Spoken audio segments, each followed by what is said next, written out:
And now we are back on YouTube. Okay. Ya quisiera. Es diferente. Son como las premoniciones que solía tener. Excuse me. Move, bitch. Let's see.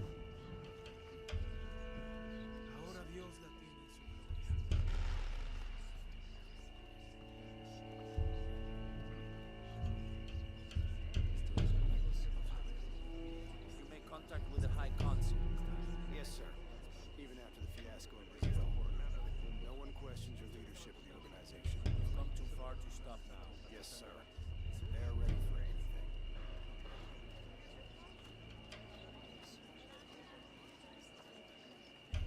Nunca tuvimos nuestra luna de miel. I'm sorry for your loss. Quizás haga el viaje por mi cuenta. Oh my god. That is so terrible. I'm so sorry, dude. I feel so sorry for him. That is so terrible. Jonah, Dominguez is not just the leader of the cell. I think he's the leader of Trinity. We need to be careful. Lara, Yeah, I heard you.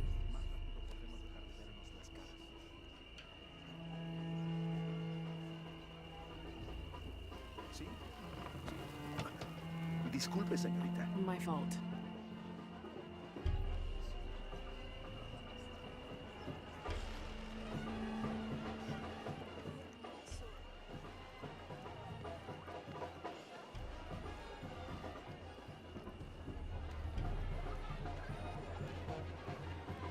Someone set off a trap at the first site.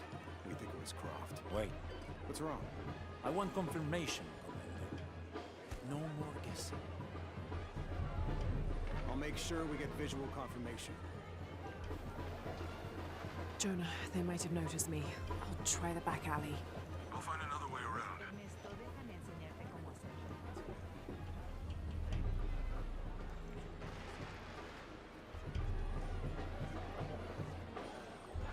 Doctor, son muchos de sus hombres. You can never be too safe. You're very gracious. Thank you. We should go.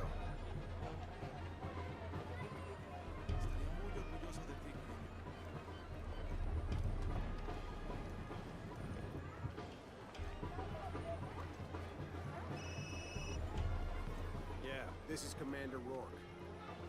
Dominguez wants confirmation Croft is here. You have the photo. Female, Caucasian, early 20s. You got that? Well, Good. They'll find her. good. I don't want anyone getting in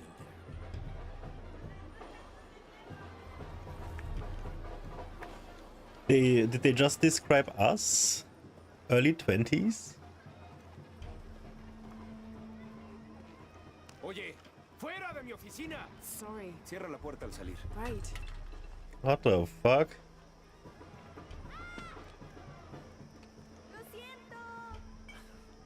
Don't worry. Go. Play. The readings at the site are unlike anything we've ever seen. It's the key to our next phase. If this is it, we'll be ready.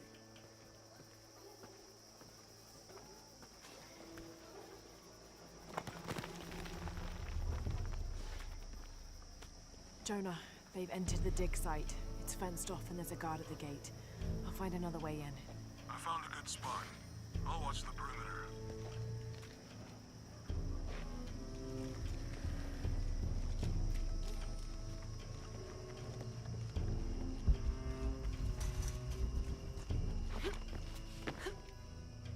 Survival instinct.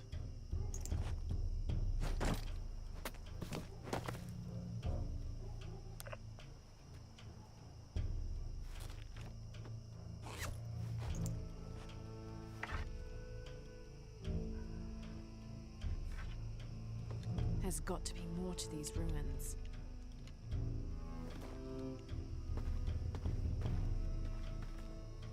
A Maya pyramid inside some sort of cave.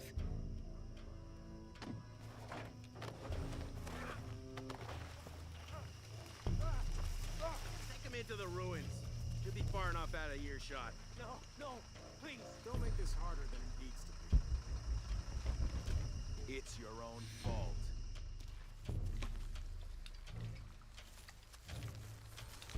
Would you get it over with already? They want us back. Any final words? Oh shit! I'm a government official. I'm supposed to be here. Not anymore, Mr. Lead Archaeologist. Your employment has been terminated. Please, no. I have money. I can pay you. Headshot? This game starts off pretty brutal, dude. Holy shit.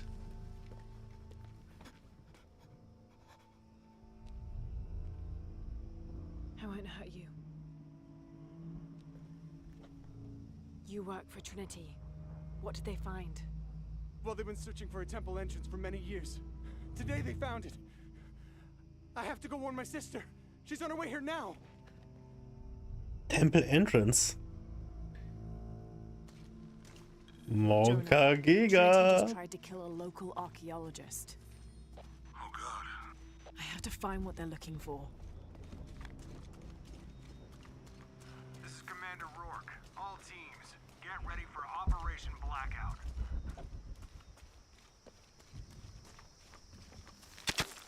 Oops. If they're killing I better their check own those archaeologists, then they're gonna kill me for sure. Use salvage. So this mode is quite cool. You can jump up here. What else? How they run? I mean, like Better take a look at run. those ruins.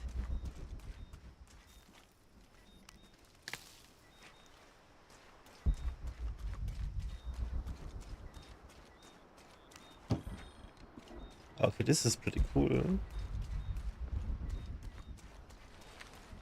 I better take a look at those ruins.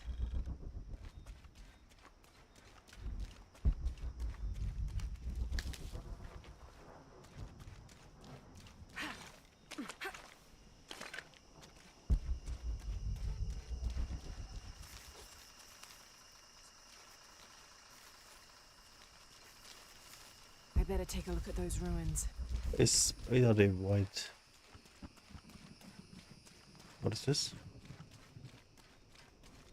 HP? 24 shot. Ooh, wait. Oh, okay, let's I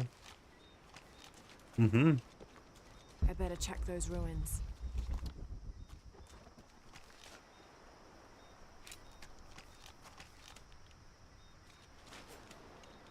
So we have melee. It's like a dodge. Monkey.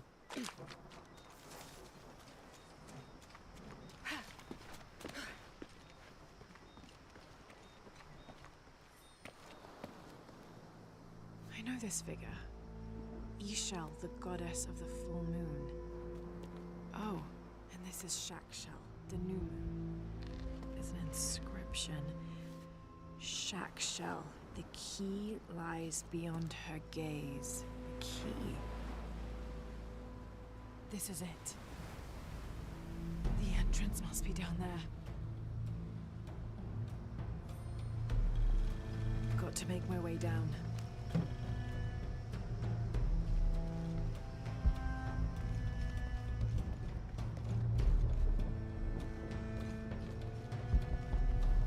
So graphics are pretty sick, the music is pretty good.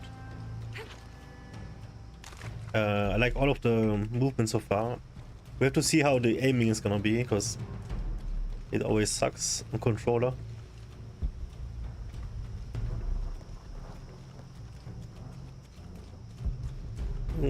Pretty nice that you have ultra wide from the get-go. Am I supposed to do something here? Like, how do I move down? Ah, yes.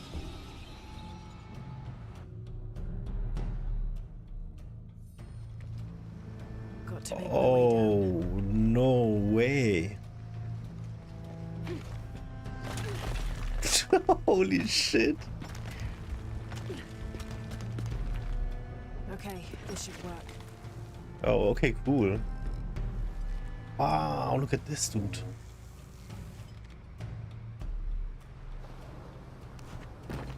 That is amazing.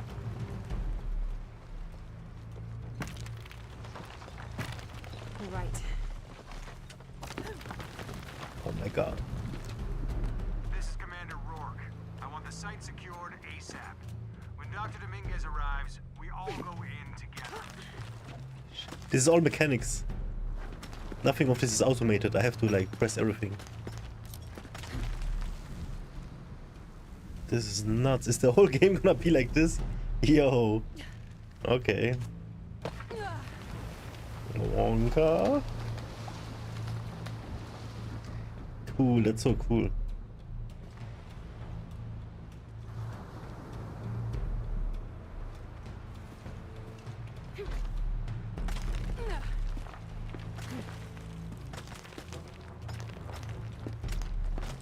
Is it up? Nope.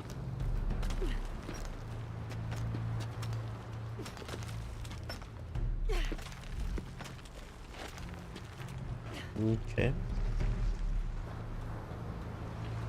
Yeah, this is nuts. Ooh, come on. All units, get ready. I guess that works. Damn, I better hurry. Holy shit.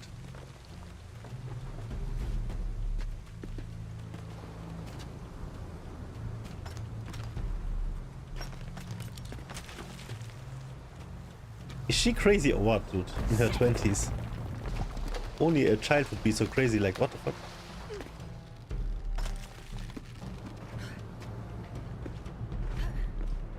I've got this.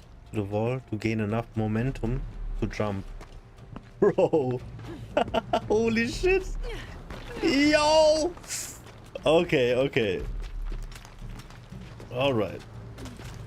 The statue is looking at that cave. Wow, look at his skull. Supposed to jump? Jump where? No! Whoops. All units, get ready. Dr. Dominguez is on his way down. Damn, I better hurry.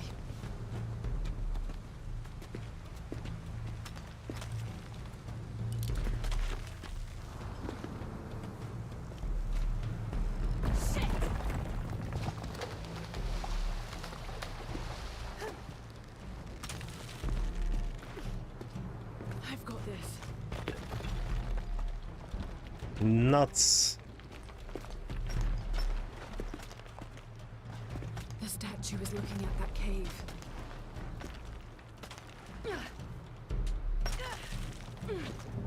Okay. Where though? Where do you want to go?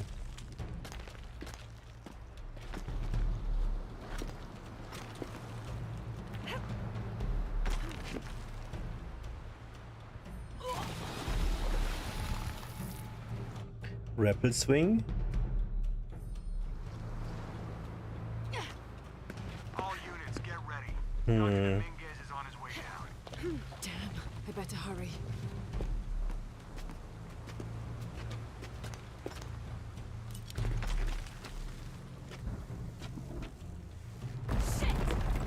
So I have to rappel swing it? Whatever that means. I've got this.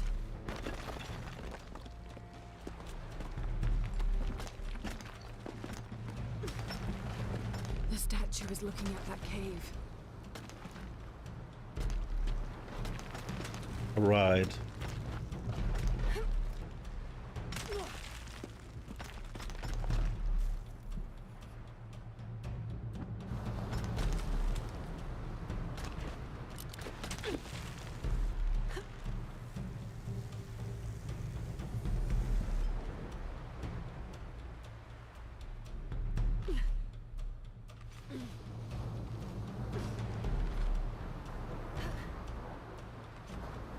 Is this real? I have to get the camera. This is This is Jonah, I'm nuts. entering a cave. We may lose contact. Okay. Copy that. I'll keep an eye on Trinity out here.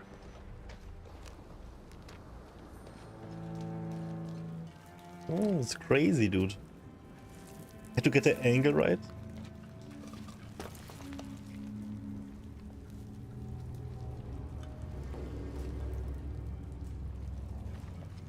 This cave looks like it's usually underwater. So someone pulled a plug. Yeah? The carvings on this Maya monolith are far too deteriorated to read.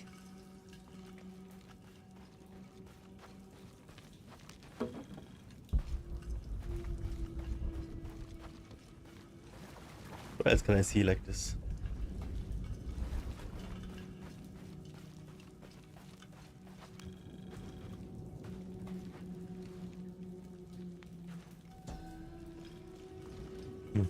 What is this? Some Maya points.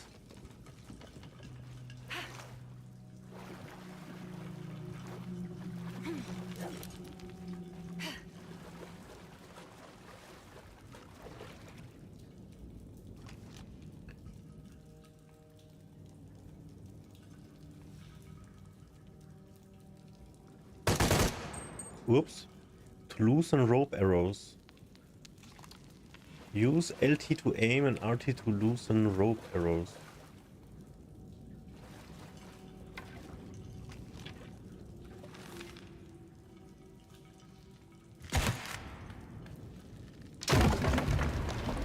Oh, okay. All right.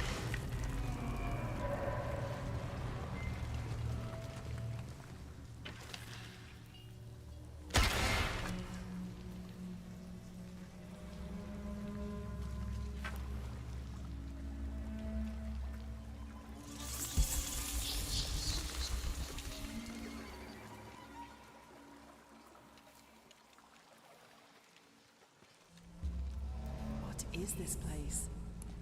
Maybe there's something underwater. I don't like underwater. Does look nice though. Oh shit, I'm underwater.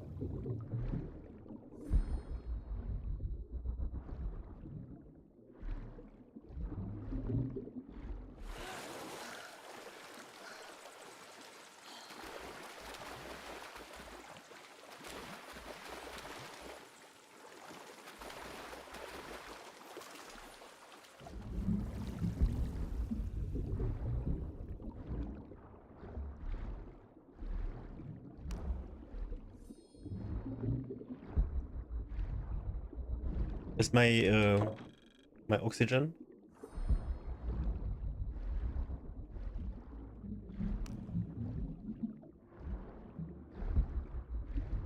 Why do I have insane oxygen like this? I'm scared. Oh, there it is. I think I almost died. How do I know?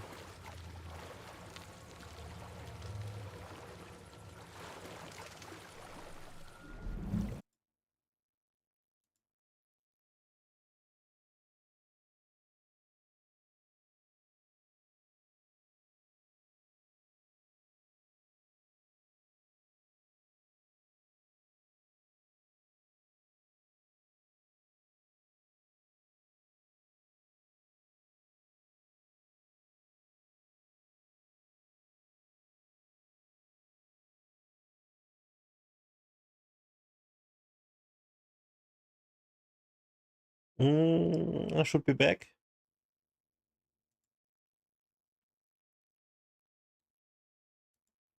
The game crashed, OBS crashed.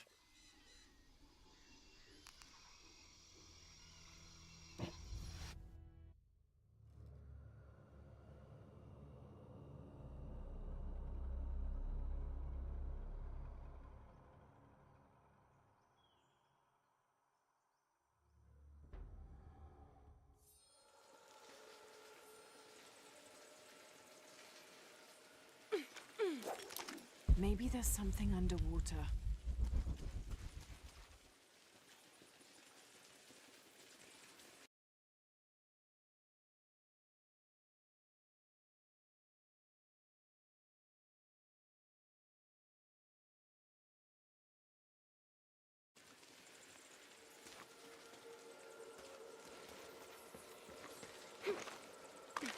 holding cells.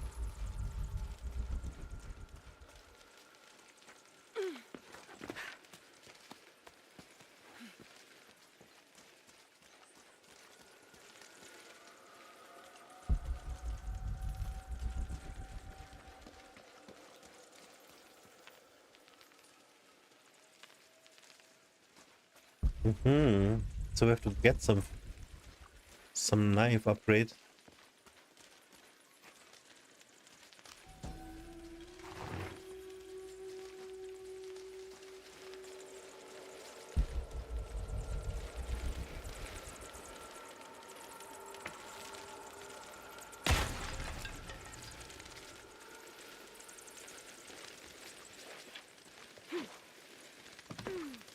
Oh my god, how the fuck did I do this, dude?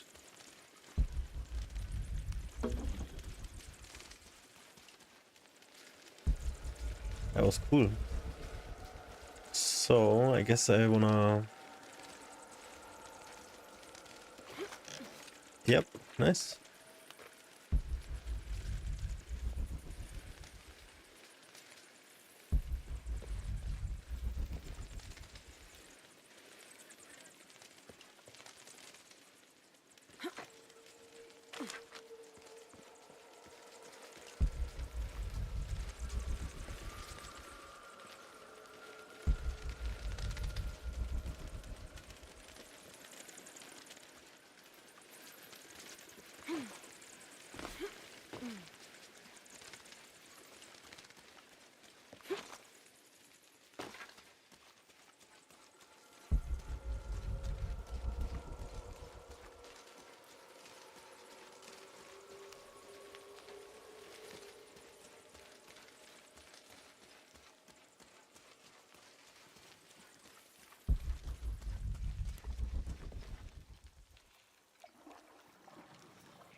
This is where we came from.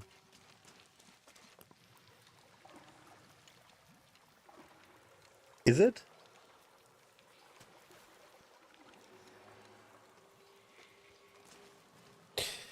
So why would I crash now? Like, what is happening? It's the water.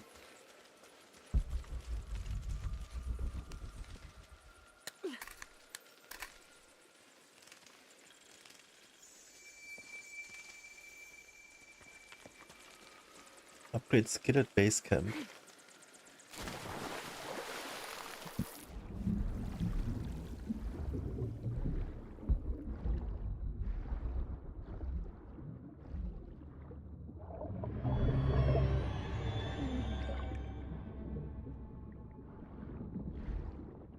Okay.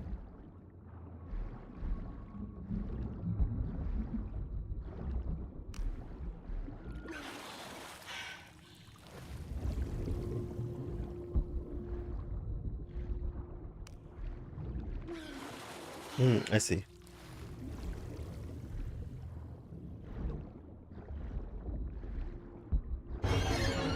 Holy shit. What the fuck? Why, man? Why? I can't catch a break.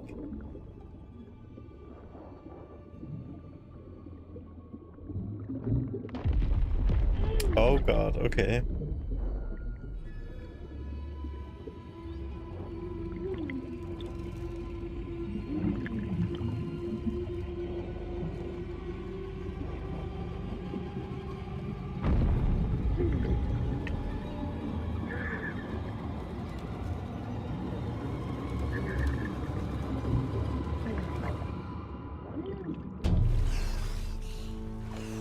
What the fuck was this, dude?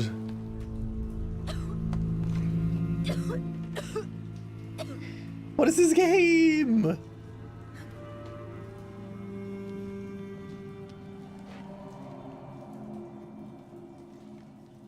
What the fuck?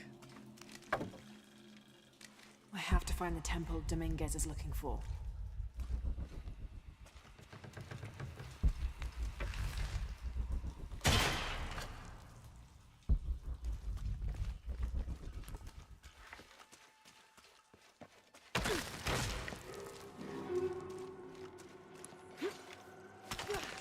The music is way too scary.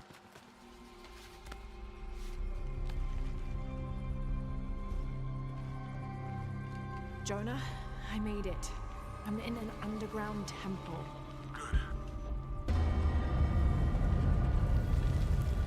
Good. That's Yeah. not good. Oh, okay, okay. Trinity's blasting their way in. I can tell it's causing tremors. There's a pyramid. I'm gonna get to the top. Not sure about this.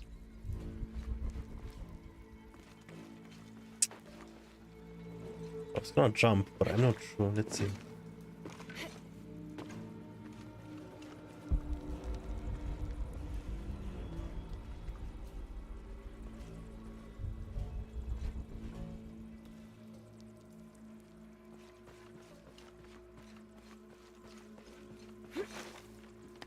Okay, bro.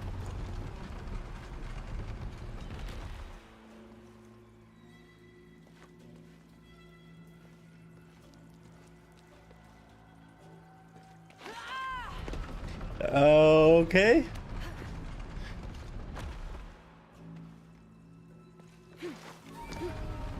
She's superhuman.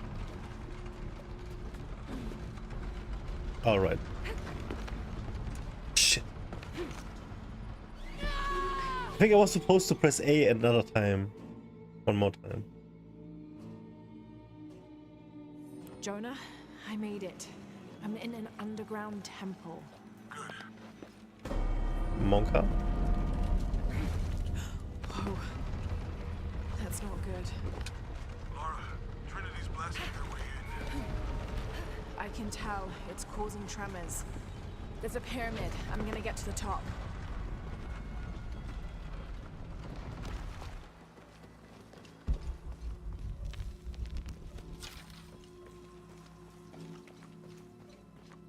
Lara, how's it going? Good. There are platforms that can help me reach the top. Looking for something to weigh them down. You're breaking up. Got some activity here. I'm gonna get closer. Don't do it! Yeah, Jonah is gonna die.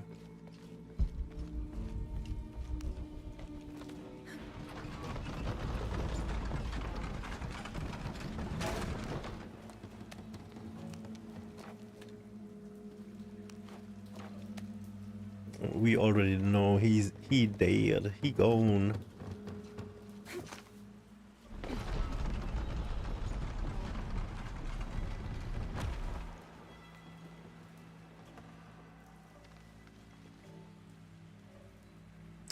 What am I doing here?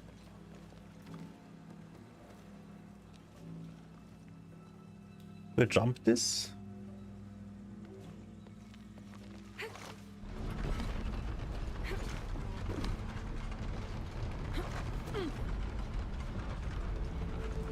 I'll need to use a rope arrow to destroy that gate. Oh no shit.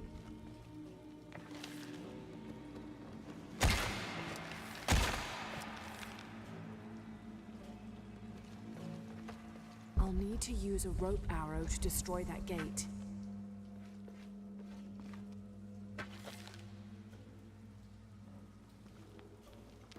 Last time it gave me like a symbol.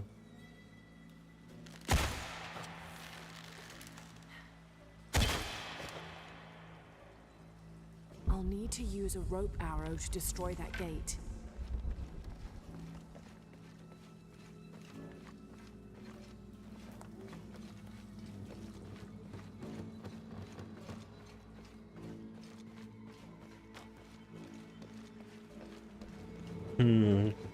Maybe if we pull this out. Oh.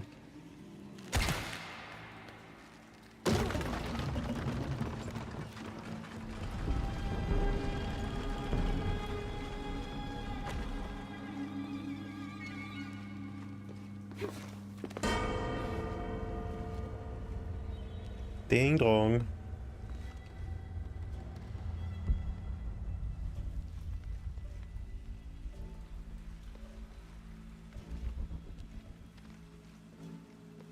What now?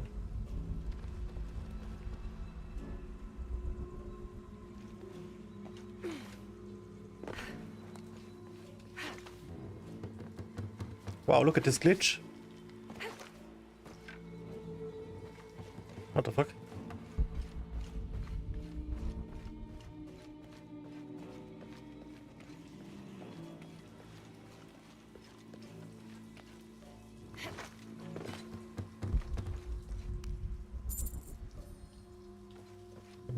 Gold. Right, so you can do this. There's a scarab inside. Does a ding dong. I'm not sure about jumping over here. Oh, what is this? Did this really work? It can, maybe.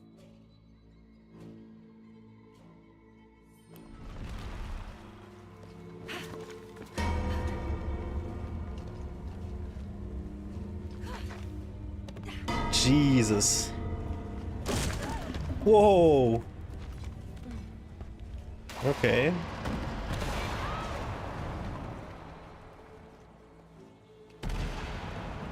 This is so scary.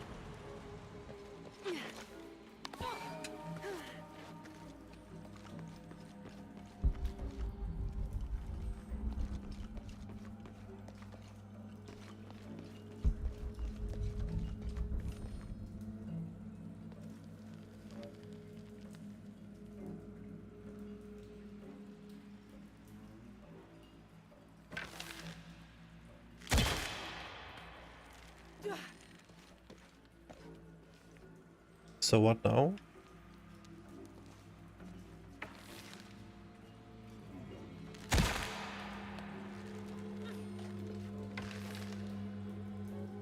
What?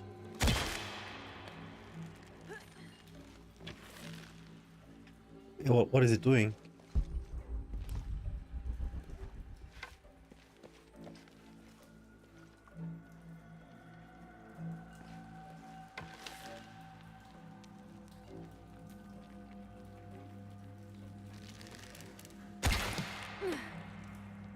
Oh.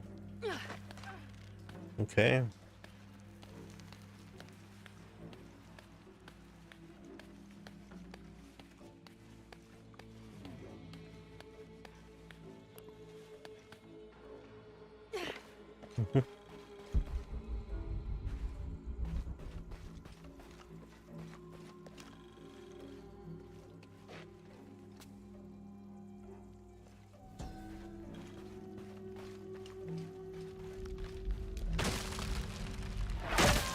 Oh my god!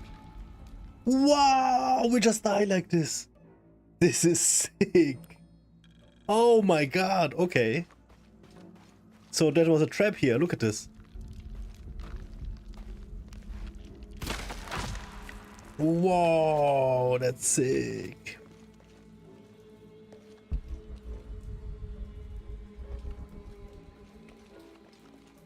This is truly Monka Giga, Monka S.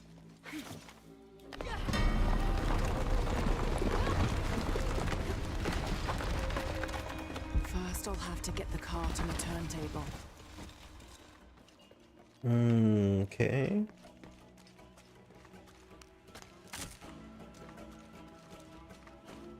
First, I'll have to get the cart on the turntable.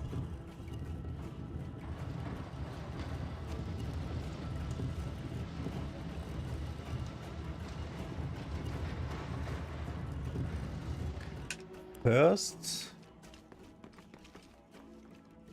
I'll have to get the cart on the turntable.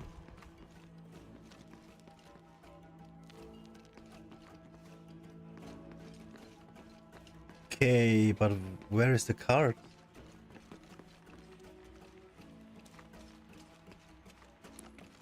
First, I'll have to get the cart on the turntable.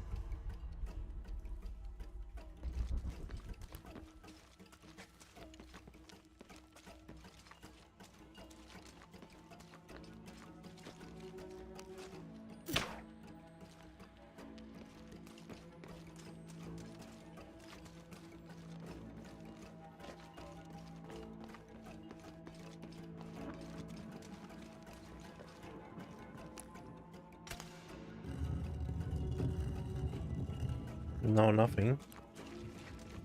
The thing is, I don't see any card to move.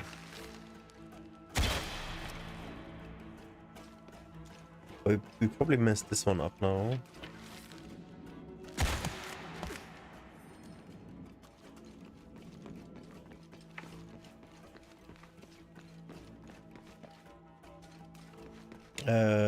What is this?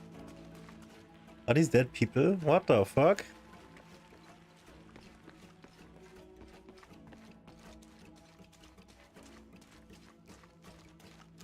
Oh, this one, okay.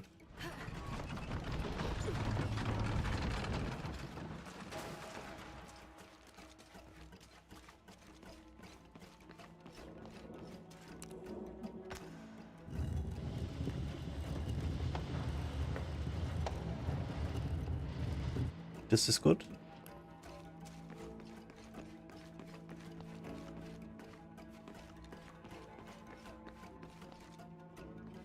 Is it?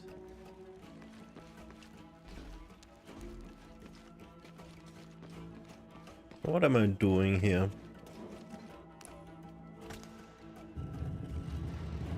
Do I have to pin it to the card?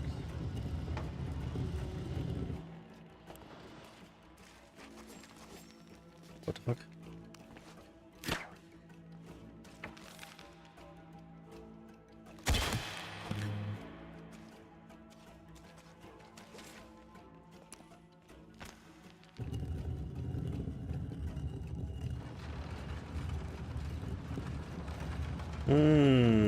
Okay.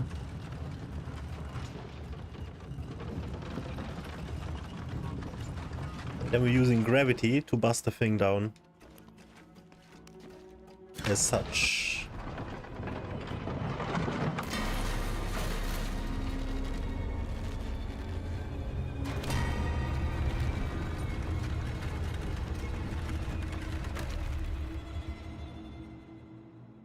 Okay.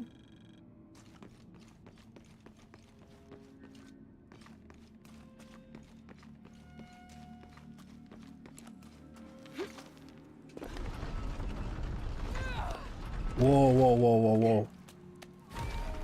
Monka, what the fuck?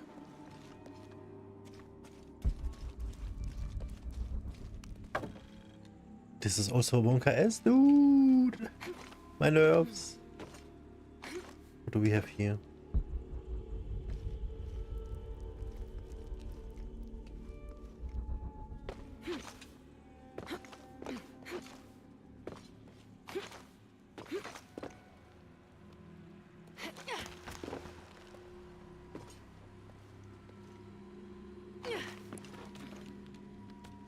Oh boy.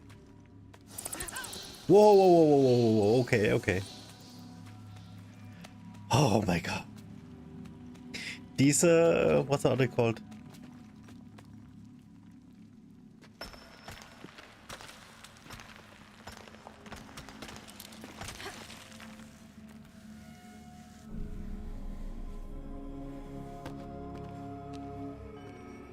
Yeah, I don't know if we can play Outlast, guys. I got all the Outlasts. I don't know, I think I'm gonna die. Jonah! Yeah, I'm here. Jonah, there's a mural here. It shows a box.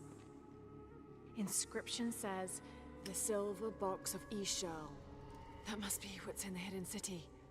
This is a Maya myth. It says the box will summon the god Kukulkan. The creation god. Is that what Trinity's after? Wait, there's more. Looks like a series of cataclysms. A tsunami. A storm. An earthquake. Volcanic eruption. So much for the god of creation. Well, in Maya belief, Kukulkan is the god of creation and destruction.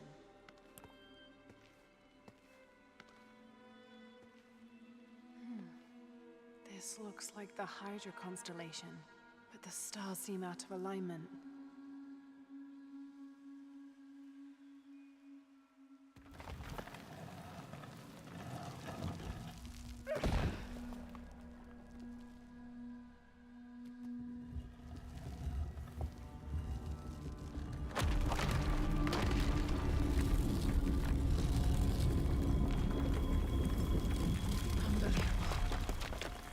Jonah, I found a dagger. There's an inscription. The key to Ishel's heart unlocks the cleansing. We can't let Trinity get hold of this. Let's think this through. Shit! Lara, Trinity guards are coming your way. Just take it. Uh-oh.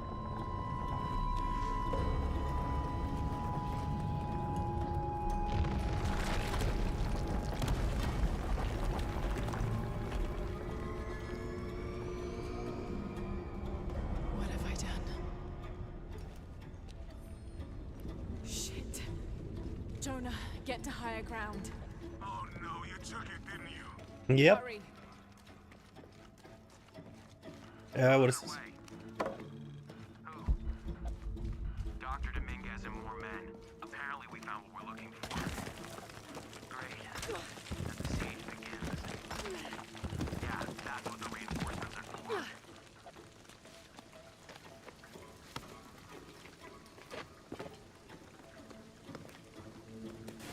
Yes, I heard you, okay? Dominguez is coming tonight. I get it. What I'm telling you is the rain is gonna flood the... What the fuck do you think I'm doing? Checking on the water pump right now. Okay. Let's make sure everything's copacetic here.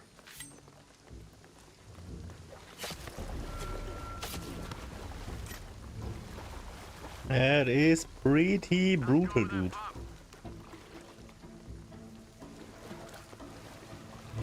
Answer me!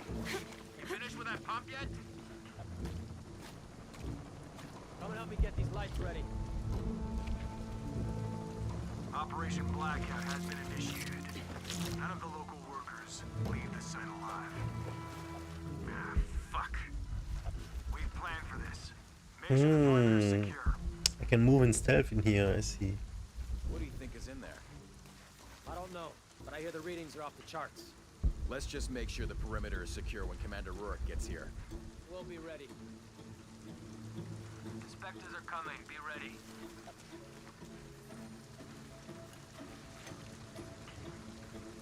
Can be thrown to distract.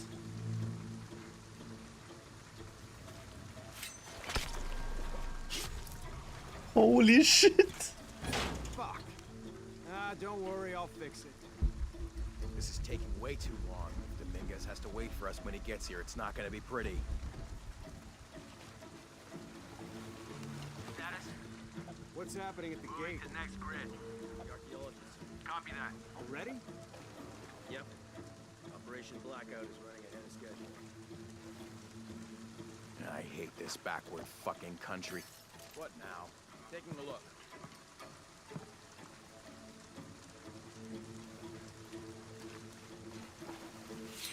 Something happened.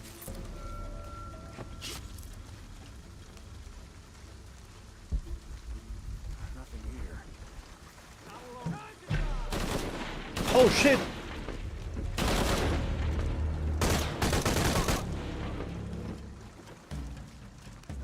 Your privileges have been revoked. Operation Blackout is complete. No witnesses. Site is secure.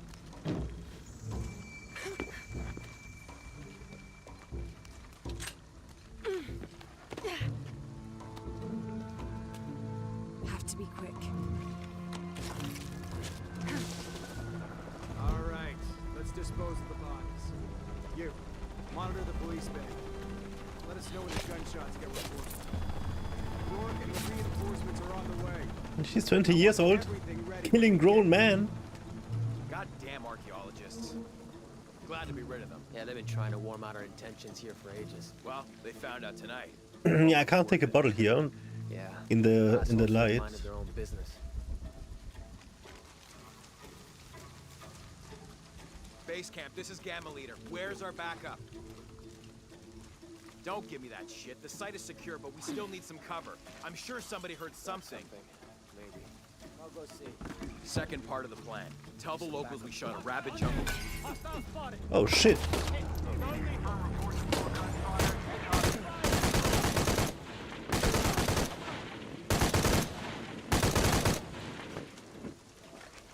Okay, I think I got him.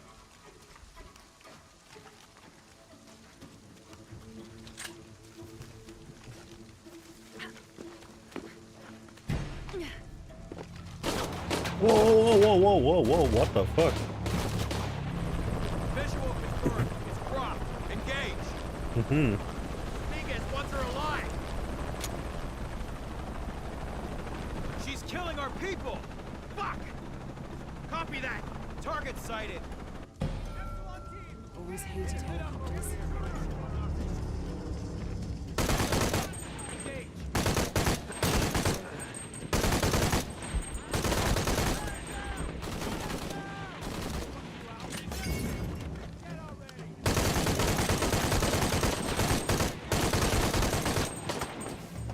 Shit, it's more.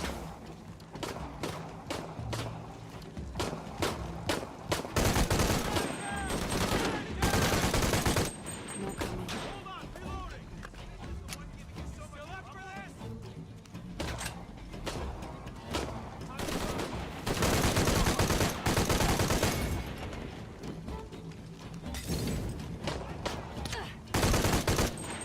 I hope that's all of them.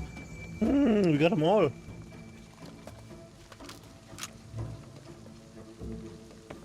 The weapon we have is kind of OP though.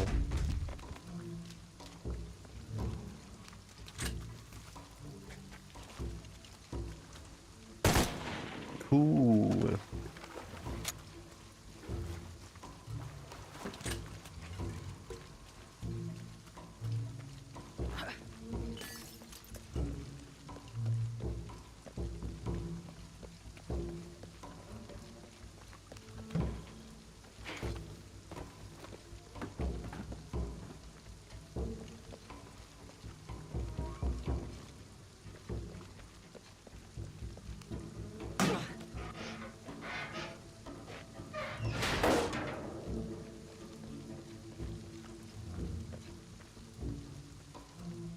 There she is.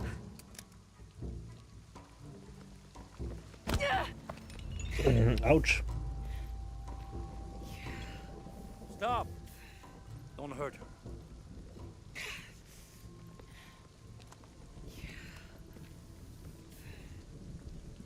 Lara Croft.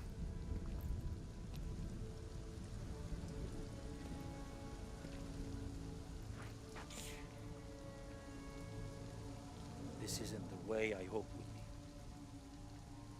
You know I've been interested in your work. Trinity always is.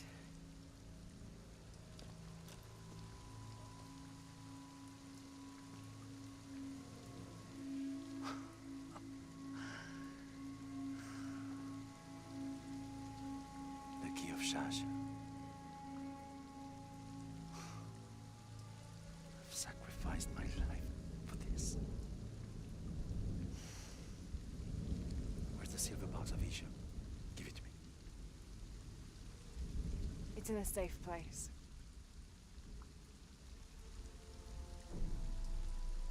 You don't have it.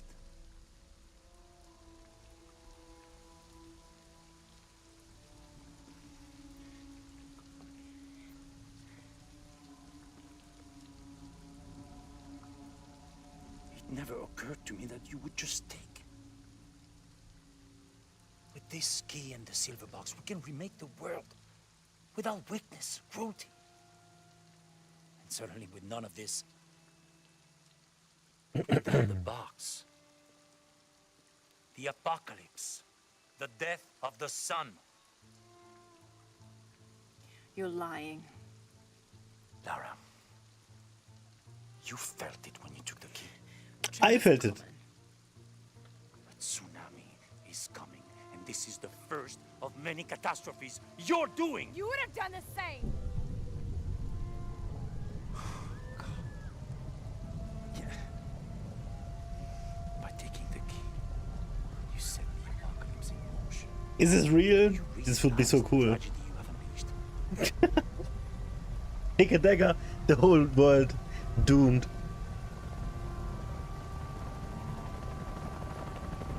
The cleansing has begun. Quite cool so far, like all of the movement and everything. The jump scares are so unnecessary though, and there's gonna be plenty, I have the feeling. We got jump scared in the first hour of the game like 3-4 times. Pretty much sets the tone for the rest of the game. Yeah, Apocalypse, let's go.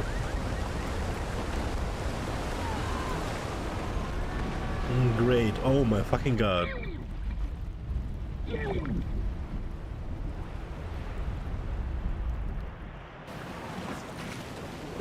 Wait, I don't think. Okay.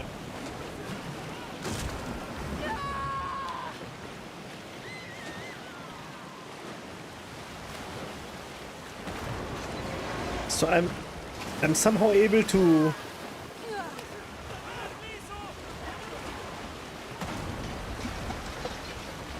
not really though. I can like somehow move.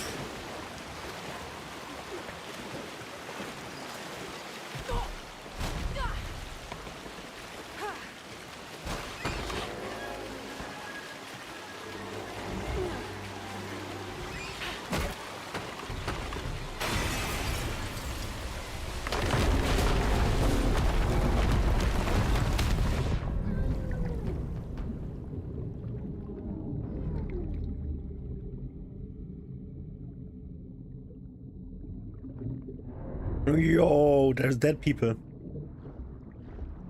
Okay, I think this game is a lot of points in horror.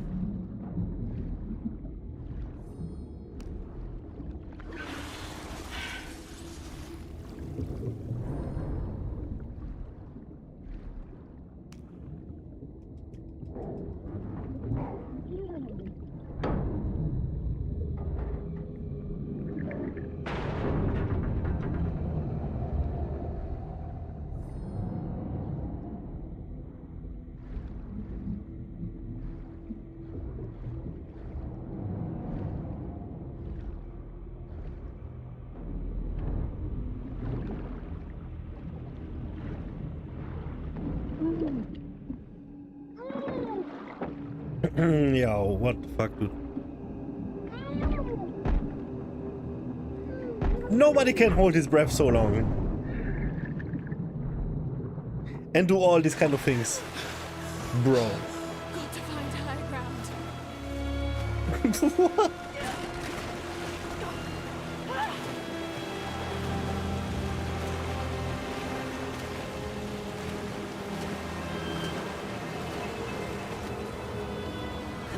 Okay. All right.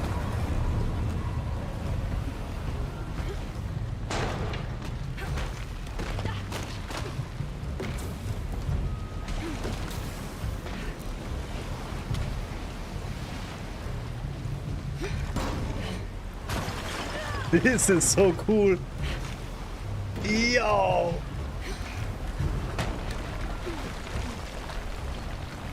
Whoa, whoa, whoa, which way? Oh! Fuck! Wow!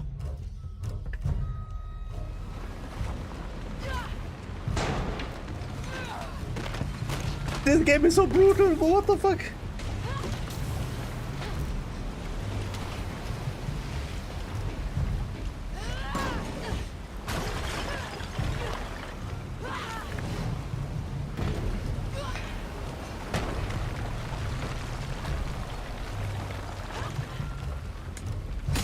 Oh, not again!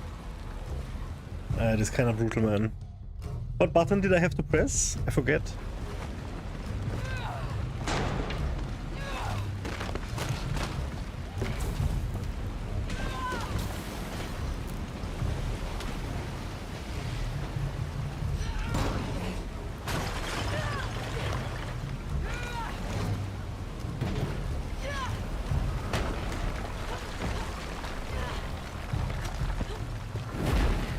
Jesus. Bro, which way? What the fuck? Okay. So I could move because I was like bridged at the bottom. I suppose. Oh no!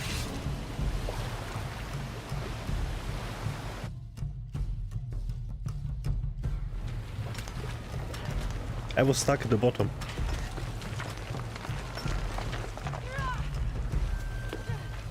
Yeah, I have to double press the buttons.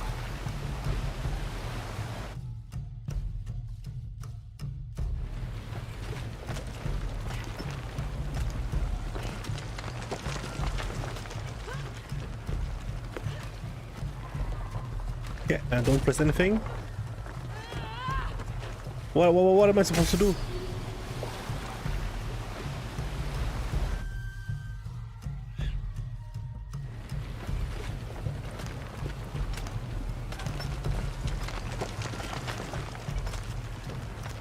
To wall scramble.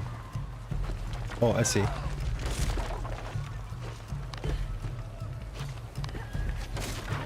So here and then what?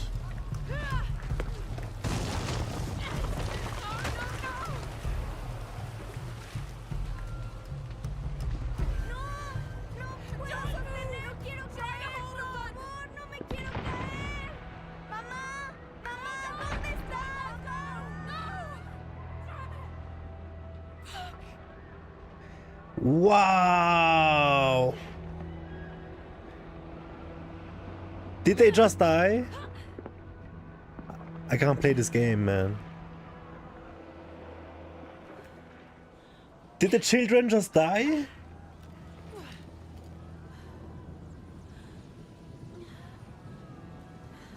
After shouting no mama? Bro. How brutal do you want your game? Yes. Lara? I was so worried. I failed. Worse. What do you mean? Dominguez. He has the dagger. I lost it. After everything that my father went through, I gave Trinity exactly what they wanted. He'll use the box and the knife to remake the world. To remake it into what? I don't know. He thinks he can rid it of sin and weakness. A man like that, we have to stop him. It's all my fault. We'll figure it out, okay? I promise. No. We have to get to the hidden city before Trinity. We have to find the silver box. Okay, but first, we're gonna help these people get to safety, and then we'll go after the box. No one is safe. Not if he gets the box first. I have to go. I'm the only one. You're the only one that can what? You don't know that you caused all this, Lara. Not everything is about you. These people need us here. We can do good now. Besides, what do we gotta go on? A riddle? We're gonna need more than pink fish and silver crowns to get to the hidden city. I'm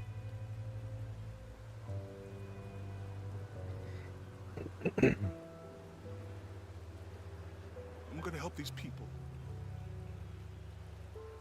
And then I'll find us a plan.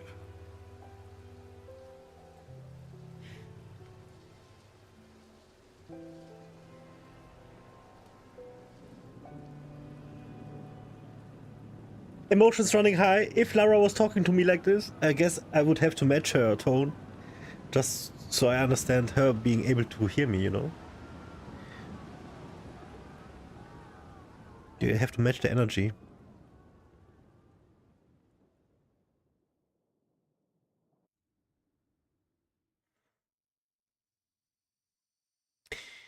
But I would try differently first. Wow, look at the Amazon River.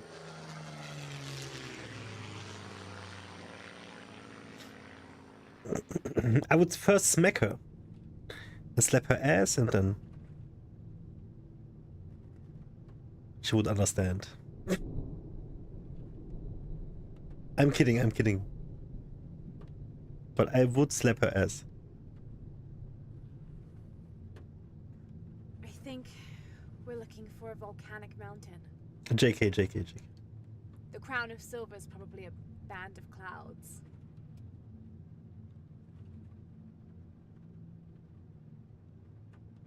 I just can't get those people back there out of my head. They lost everything. That is ridiculous, man. Is it like out of nowhere? Is it because of the dagger? That's crazy. The riddle says, chase Out of the nowhere, heart like of the tsunami? serpent to What the Silver fuck? Crown Mountain, where the twins confer. I wonder what the twins are. This storm looks like bad news. It's just a little rain. We'll concentrate on the Cloudy Mountain. Cloudy Mountain. If we find it, how do we know we have the right one? Gut feeling? It's our only clue. The mural says there'll be more disasters. The best way we can help them is to put a stop to it and Trinity. Okay. But how do we really know? Jonah, what I felt when I took the dagger. You mean the tremors of the tsunami? More than that.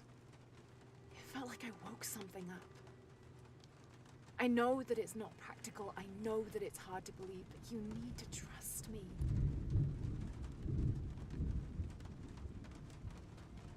Wasn't there like demons and all kind of stuff We have to trust each other. in Tomb Raider? I wonder what there is now.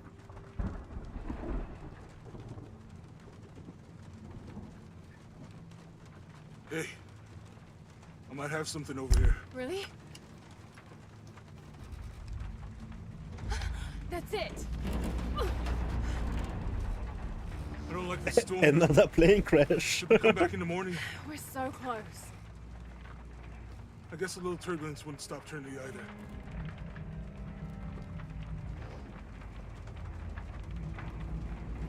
Miguel, is there anywhere to land? Yeah, I can put you down near Kuak Yaku. Let's go.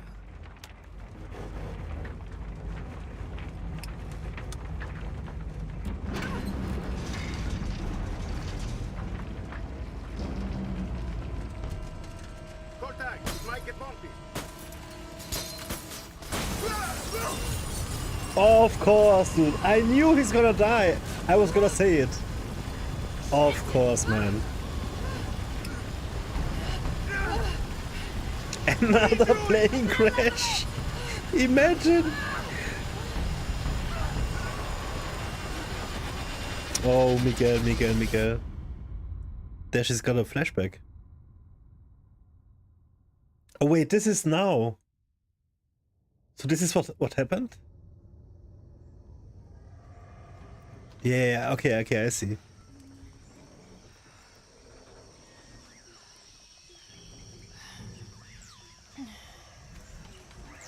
Here it is, dude.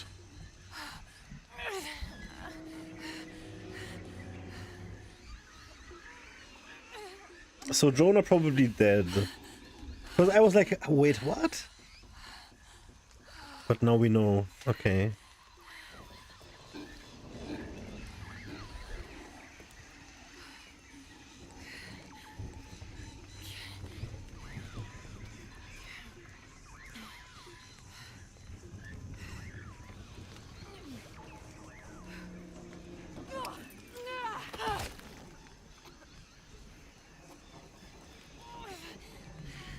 This happened to people, man. Plane crash, they survive in the Amazon. Like, what the fuck?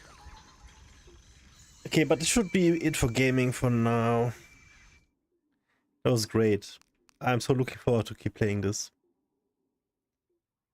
Episode 1, GG. I can just save like this? Great. Nice.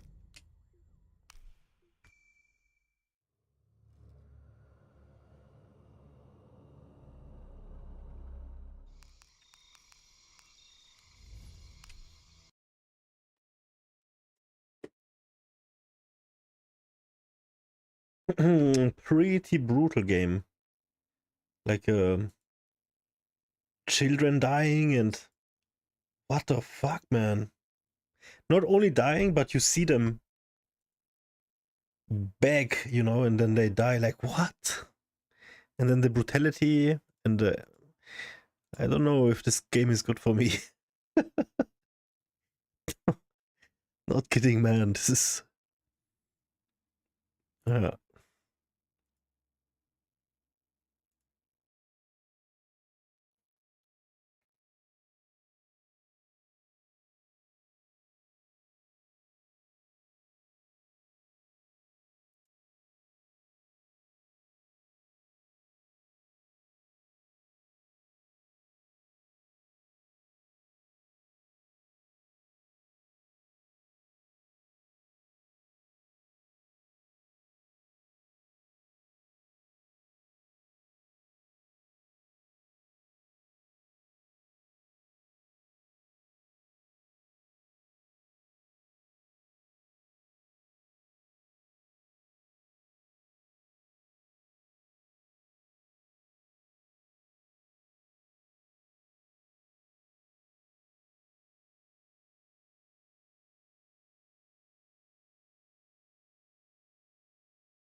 and cars and money and travels and relationship in attempt to hide the deep pain that they're feeling, and that's not working either, because you're surrounded. They are surrounding themselves with all this stuff because they don't know who they are. Once you start knowing who you are, you realize that you don't need all these things to feel complete and to feel whole. So solution is to create relationships with your inner child through visualization and self-dialogue. So you are communicating with inner child. You're creating safe space for them and for yourself. You're creating this sacred space where you can unite with them, and you can talk openly. Ask them ask them about their painful memories. Ask them about how they're feeling, why they're angry, how can you help them dissolve that anger. So you're creating a relationship with them, safe space. That's what they want. That's all they want. Just safe space where they feel loved, heard, seen, accepted, and appreciated. That's all there is, and that's gonna help you. With the trust issues, it really is. You're not gonna be after this work. After a while, you're gonna be able to trust yourself more. Once you start trusting yourself more, you're gonna be able to trust your environment more and people around you as well. So the fifth one, really big one: fear of change and fear of letting go. Now, isn't it incredible how, and sad at the same time, how many, like so many people, I will rather choose to stay in what's known than to um, break free from pain and suffering and embark into something new. And when you look at the psychology of fear of change, it's like it takes incredible amount of courage to jump into the unknown. Even if the current situation is painful and it's causing you suffering, that courage has to come from somewhere deep within. Usually it comes from when people are totally fed up with pain, like they're on a breach of, or they're gonna do quantum jump and completely dedicate themselves to themselves and healing, or something tragic is going to happen. So they're pushed to the limit, and sometimes that courage comes from a place of just wanting to do better for yourself, or starting to see that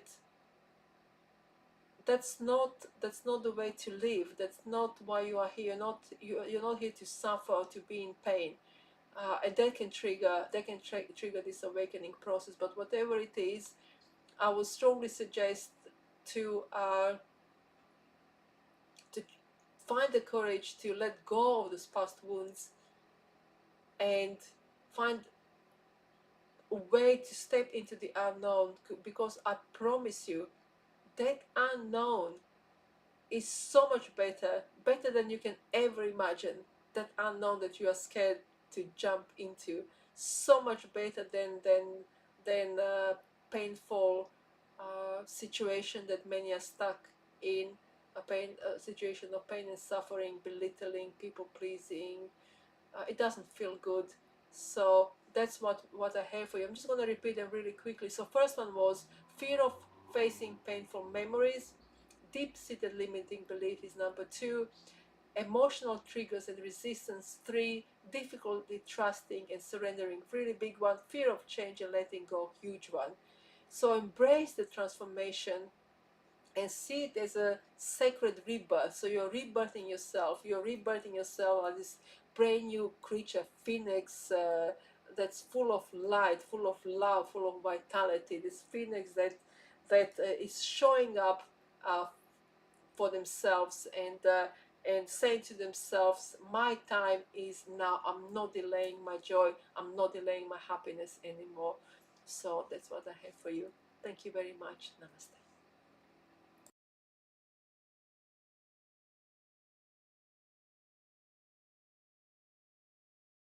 There are days when you wake up and even after a full night's sleep, you are still tired.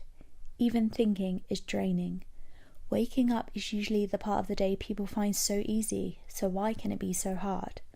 To see the whole day laid out in front of you and just not want to face it. You try and go back to sleep just to fill some more of those hours, but what you are really trying to fill is the emptiness within you, yet all it does is create more emptiness. The days feel so long as you pray for each day to end and hope another one doesn't come. You are stuck in a suffocating loop with no exit. It doesn't matter how beautiful the weather is outside or the plans you had. To stay in bed in misery is so alluring. To feed your depression until it gets bigger and bigger and bigger and you can't fight it anymore. Letting it win feels so much easier. After all, you fought for so long. I'm hoping if you're watching this, it's because you have a tiny bit of hope. I'm going to share the things I do that help when I'm feeling this way. If you give just one of them a go, even for the duration of this video, I am so proud of you. There is nothing groundbreaking in this video. Unfortunately, I don't have a few magic words or a pill that will make it all better, but if I did, I promise I'd share. But I've been there, and as cliche as it sounds, it does get better. But here's the bit people don't usually share. You have to want it to. Firstly, you need to turn your phone off. I learned in therapy once, most humans have started to view their phones as an extension of ourselves, as in literally a body part. If your phone is so much as in sight, we are constantly checking where it is, which not only heightens anxiety, but can remind us of our loneliness. Of course you are watching this video, and I do hope it helps you feel less alone, and I understand that scrolling on socials can quiet your mind, but if that's what you need, then let's find a healthier way to quiet your mind and comfort you. If you are becoming part of your bed, at this point we need to make it as hard as possible to get back in, so we will be making our bed. If you are anything like me, you hate to disrupt a made bed, so this will definitely help you from crawling back into bed, even if we go and rot on the sofa instead. Also, it's self-care for future you. You will feel so taken care of and appreciative when you go to bed tonight and the bed is made and inviting for you. Then we're going to get out of our pyjamas and into some proper clothes. These clothes can still be comfy, but we need to start differentiating between rest time and doing time. Change something externally and you'll be surprised how much your internal feelings start to change. Who likes to get into their bed with their outside clothes on anyway? Dehydration literally slows your brain down and can make you feel more depressed. So next, you guessed it, we're going to go and grab a glass of water and not go anywhere until it is finished. If you find it hard to drink plain water, have some fruit juice or herbal tea, but please don't drink anything with caffeine in it. It may seem like it will wake you up and motivate you, but often when you're already in a dark place, it will just heighten any anxious thoughts you are already having. Right, now we've got the non-negotiables out of the way, and if that's all you can do today, I am still so proud of you. These are the inner work things that help me lift my mood. First, I'll get out a notebook and remind myself of all the things I want to achieve. These can be small things like making plans with a friend, or life-changing things like a career. I find reminding myself of the changes I can still make in my future gives me so much hope. Tomorrow is never promised, but if it comes, I owe it to myself to make it worth living. Usually once I've started doing this, it gives me motivation to make a start. For example, I wanted to make this video, so I just wrote down film YouTube video, and even just writing that sparked me to start brainstorming ideas until now I've ended up here, actually recording it, which when I woke up this morning I never thought would happen. Don't focus on the whole path ahead of you, just take the first step. Next, I will fall into my breath. When I'm depressed, I don't want to do an in-depth spiritual meditation, so I take a more formulaic approach to my breathing practice. Whether that be alternate nostril breathing, box breathing, or what I tend to do, 4-7-8 breathing, which is inhale for 4, hold for 7, and exhale for 8. Let's do one together. Ready? Inhale, 2, 3, 4. Hold, 2, 3, 4, 5, 6, 7. Exhale, 2, 3, 4, 5, 6, 7, 8. Extending your exhales engages your vagus nerve and can really help you feel more positive. I know it can be hard to even take care of yourself when you're depressed, but if you can act in service at any point, I promise you it will help you find so much purpose. For me today, that is just going food shopping for my dad. When you don't care about yourself and what happens, doing something for the people you care about can really help boost your mood and self-esteem. This is why pets can be so helpful if you're suffering with depression. Every day you have to get up and act in service to them, and often we take care of them more than we do ourselves. If you can take a little bit of that kindness and apply it to yourself, the impact will be huge. If you've just fed your dog, why not feed yourself as you're already going to the effort?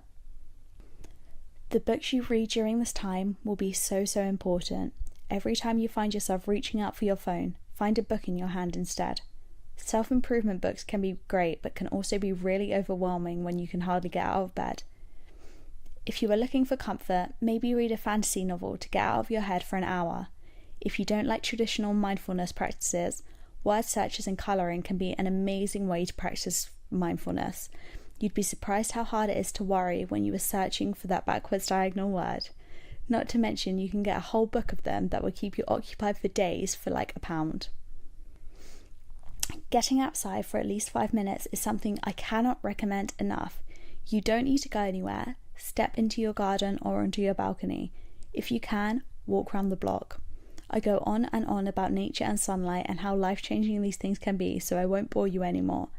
But as human beings, we are not designed to be inside 24/7, so it's no wonder you are feeling so bad if that's your reality.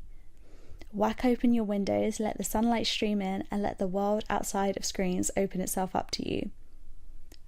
All this being said, guys, I know getting out of these emotions feels like a near impossible task. I know it feels easier to just give up, and if you are ever having life-ending thoughts, skip through all of these and reach out for help. I will link resources below in the description, and my DMs on Instagram are always open. I would love to hear what you managed to achieve today or anything you found that really helps you when you're in a low place. You never know who you could help. Thank you so much for spending your time with me today, and I hope to see you again very soon. Bye, guys. One of the worst parts of depression is how it absolutely wrecks our productivity. I don't care how driven you are, I don't care how motivated you are, when you're dealing with symptoms like exhaustion, insomnia, anhedonia, worthlessness, and brain fog, it makes it very difficult to get much done. Your available resources, your energy level, your drive shrinks to a tiny fraction of what it is under better circumstances.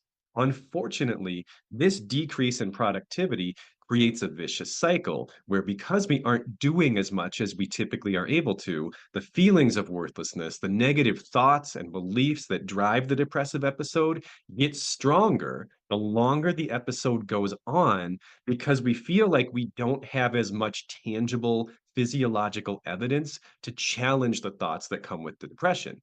Depression says, you're worthless, you're doing nothing, you're a lazy piece of crap. And it's harder to counter that when you've hardly been able to do anything for the past week or month or quarter. And it's so easy to end up in this downward spiral of feeling worthless and pathetic and stupid, like you're letting everybody down and like you have no value whatsoever to the world. There are no easy answers to dealing with these thoughts that get louder and louder the longer the episode goes on. I know that being productive might not really even feel that important to you when you're depressed, especially if you get that anhedonia, that feeling of kind of pointlessness and like, why bother? What even is my life? But you do need to try to stay productive when you're depressed, to try to prevent the damage it can do to your lifestyle, the damage it can do to your career, your education, your relationships. These things can utterly fall apart during a depressive episode. And although I do not know a 100% foolproof way to prevent that from happening, I do know a tool that you can apply to nearly every part of your life that will dramatically decrease the damage that a depressive episode can do to your functioning, to your future, and to your self-esteem.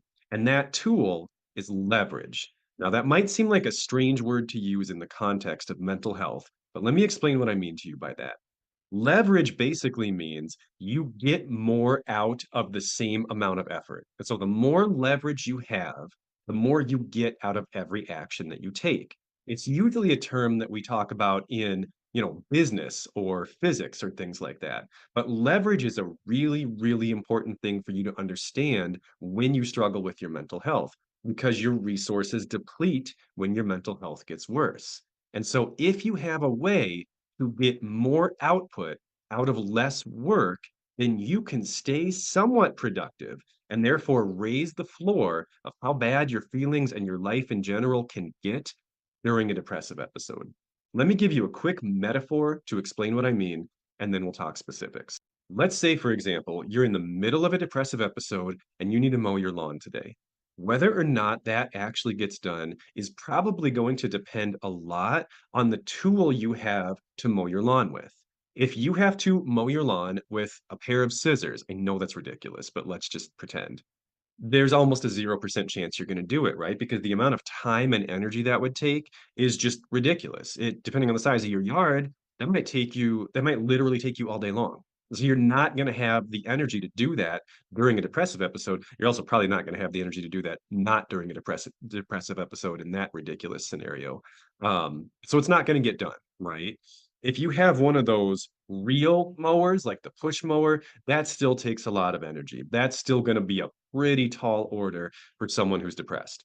If you have a sort of, for lack of a better term, like a regular gas mower, just your standard mower, now we're getting into a situation where you have a little bit more leverage, right? This job that might have taken 8 hours with a pair of scissors or 2 hours with a real mower might take you 30 minutes with a more standard gas mower. So maybe even when you're depressed, you might be able to mow under those circumstances.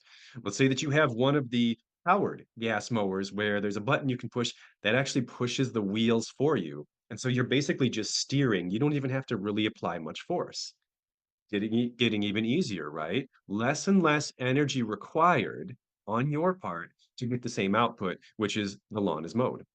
If you have a riding mower, maybe it takes you 10 minutes and almost no physical exertion. And the highest amount of leverage you can have in this scenario is if you have a lawn care company, and then you literally just have to pick up the phone and say, hey, my lawn needs mowed today. And it takes you almost no energy and probably 30 seconds. So you can see how the amount of leverage we have in those situations is going to be a crucial factor in whether or not this task gets completed while we're in a depressive episode. Now, we're going to take that concept and apply it to a lot of the core treatment areas that help us navigate depressive episodes. So, let's talk about 6 different areas you can apply leverage to your life to try to get essential things done, even when you're in the middle of a depressive episode. The first one I want to talk to you about, and this so often is the first place I go because it is that important, is nutrition. Being able to continue to nourish your mind during a depressive episode is absolutely critical. However, it is also a very difficult thing to do because cooking can be a lot of work. And then cleaning up afterwards can be a lot of work too. Going to the grocery store can be a lot of work. So it can end up being a very daunting task to give your brain the nutrients it needs to continue functioning as close to optimally as possible during a depressive episode. A few techniques I would recommend, not even techniques really, they're just kind of like life tips to maximize your leverage for nutrition during depressive episodes. The biggest one by far, like if you don't already do this and you deal with depression, this is something I would really, really encourage you to think about adding to your life is meal prepping. If you can cook once and get 4, 6, 8, 10 meals out of that, that's a lot of leverage, right? You don't have to put a ton of effort in to get probably close to an entire week's worth of food. Now, the viability of meal prepping does depend a little bit on your willingness to eat the same thing, several times throughout the week. Here's my thing on that. A lot of times when you're depressed, your food tastes like crap anyway. And if it all tastes the same, it might as well all be the same, right? I hope that doesn't sound invalidating, like maybe that's a little bit oversimplified. But why not take advantage of the fact that if you're not enjoying things that much anyway, then the repetition might not bother you as much as it normally does. Also, think about using like grocery pickup or even grocery delivery services. If getting to the store is going to be a big barrier for you to have the things you need to make food or to eat food, cut that part out. Like you know, say what you want about what happened with COVID. I know COVID ruined a lot of things for quite some time and killed many people, which now makes what I'm about to say sound really insensitive, but I'm still going to say it. Like, one good thing that came out of COVID is it's really easy to get groceries now because for a while we couldn't go to the store. And so basically every grocery store figured out a way around that. And now most of them let you just pick up your groceries and order them online. Some of them even deliver them to you for free. So there's no reason to deal with the stress and the grind of, you know, making your list and then bringing your list and checking things off and go to just order it. Just like there's no reason to put yourself through that unless you really enjoy going to the grocery store. Another really crucial habit that tends to fall by the wayside when we're depressed is having any level of physical activity on the regular. I love the gym. I love going to the gym, usually. I also know that depending on how you're feeling, how you're functioning, and the state of your depression, sometimes the gym is just too much. Sometimes any physical activity is too much. So I know that this one might be a little idealistic. But again, going back to this idea of leverage, you know, if you have to go to the gym to get a workout in, there's so many steps in that, right? There's getting dressed, there's getting your stuff together, there's driving, there's going there, there's driving home, there's showering. It's a lot. And although I love the community aspect that you get of the gym, as well as just the variety of, you know, equipment and machines you can use and working with a trainer, it can be a hassle. And if you have a simple way that you can get some sort of home workout in, you remove a lot of potential barriers to staying physically active when you're depressed. Now, I am not saying that you need to have a home gym. If you can afford it, awesome. Like I do think home gyms are a wonderful thing. But something I like to remind people of a lot in therapy is you don't need a gym to work out. You don't have to be on a treadmill. You don't have to be lifting weights. You can do body weight exercises that some person on YouTube guides you through. You can do yoga. You can do stretching. You can do mobility. You don't need one single piece of equipment to get physical activity in. If the weather's decent, you can go for a walk. I mean, you don't need anything.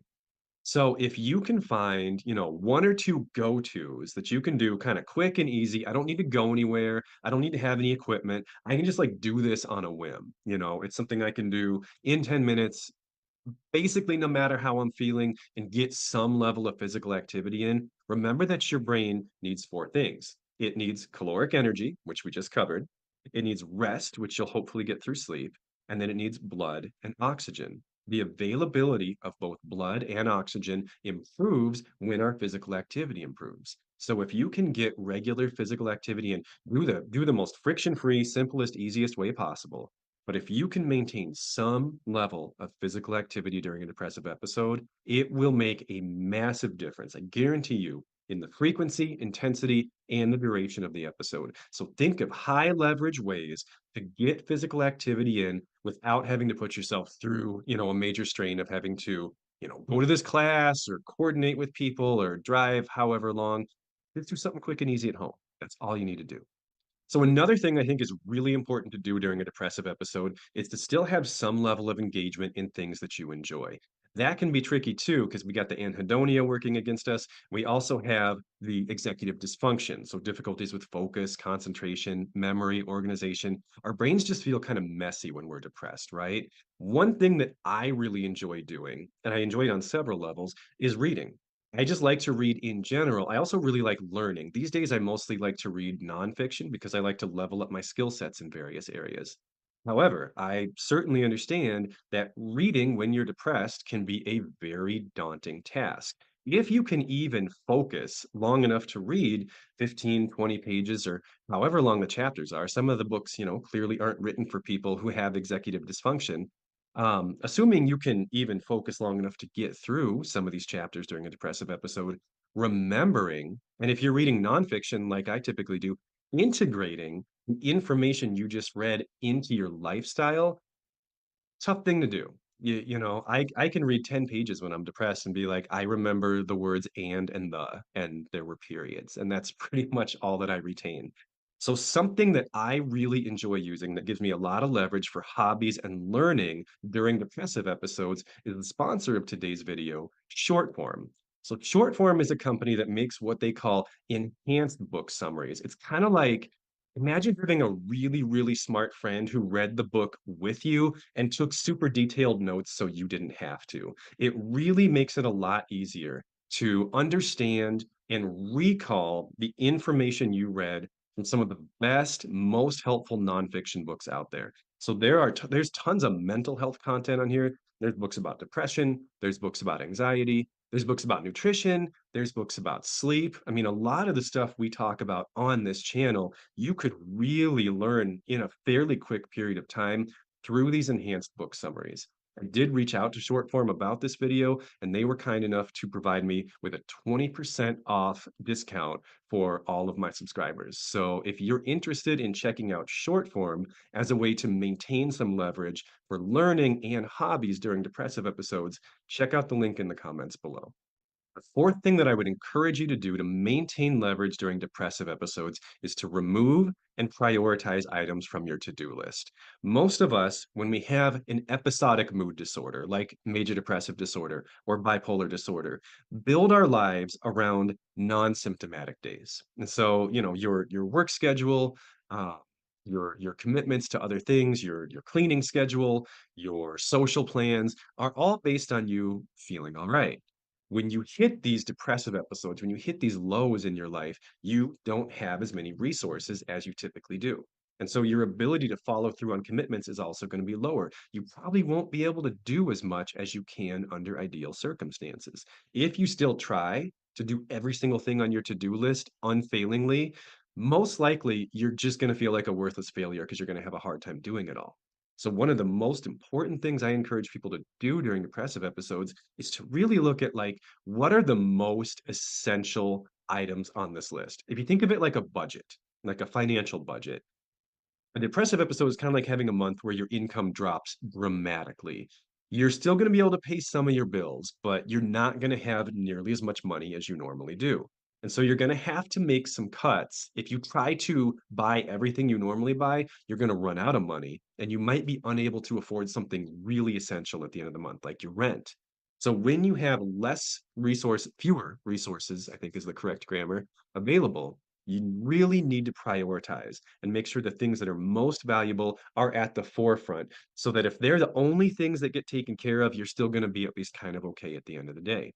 Prioritize your absolute most important things.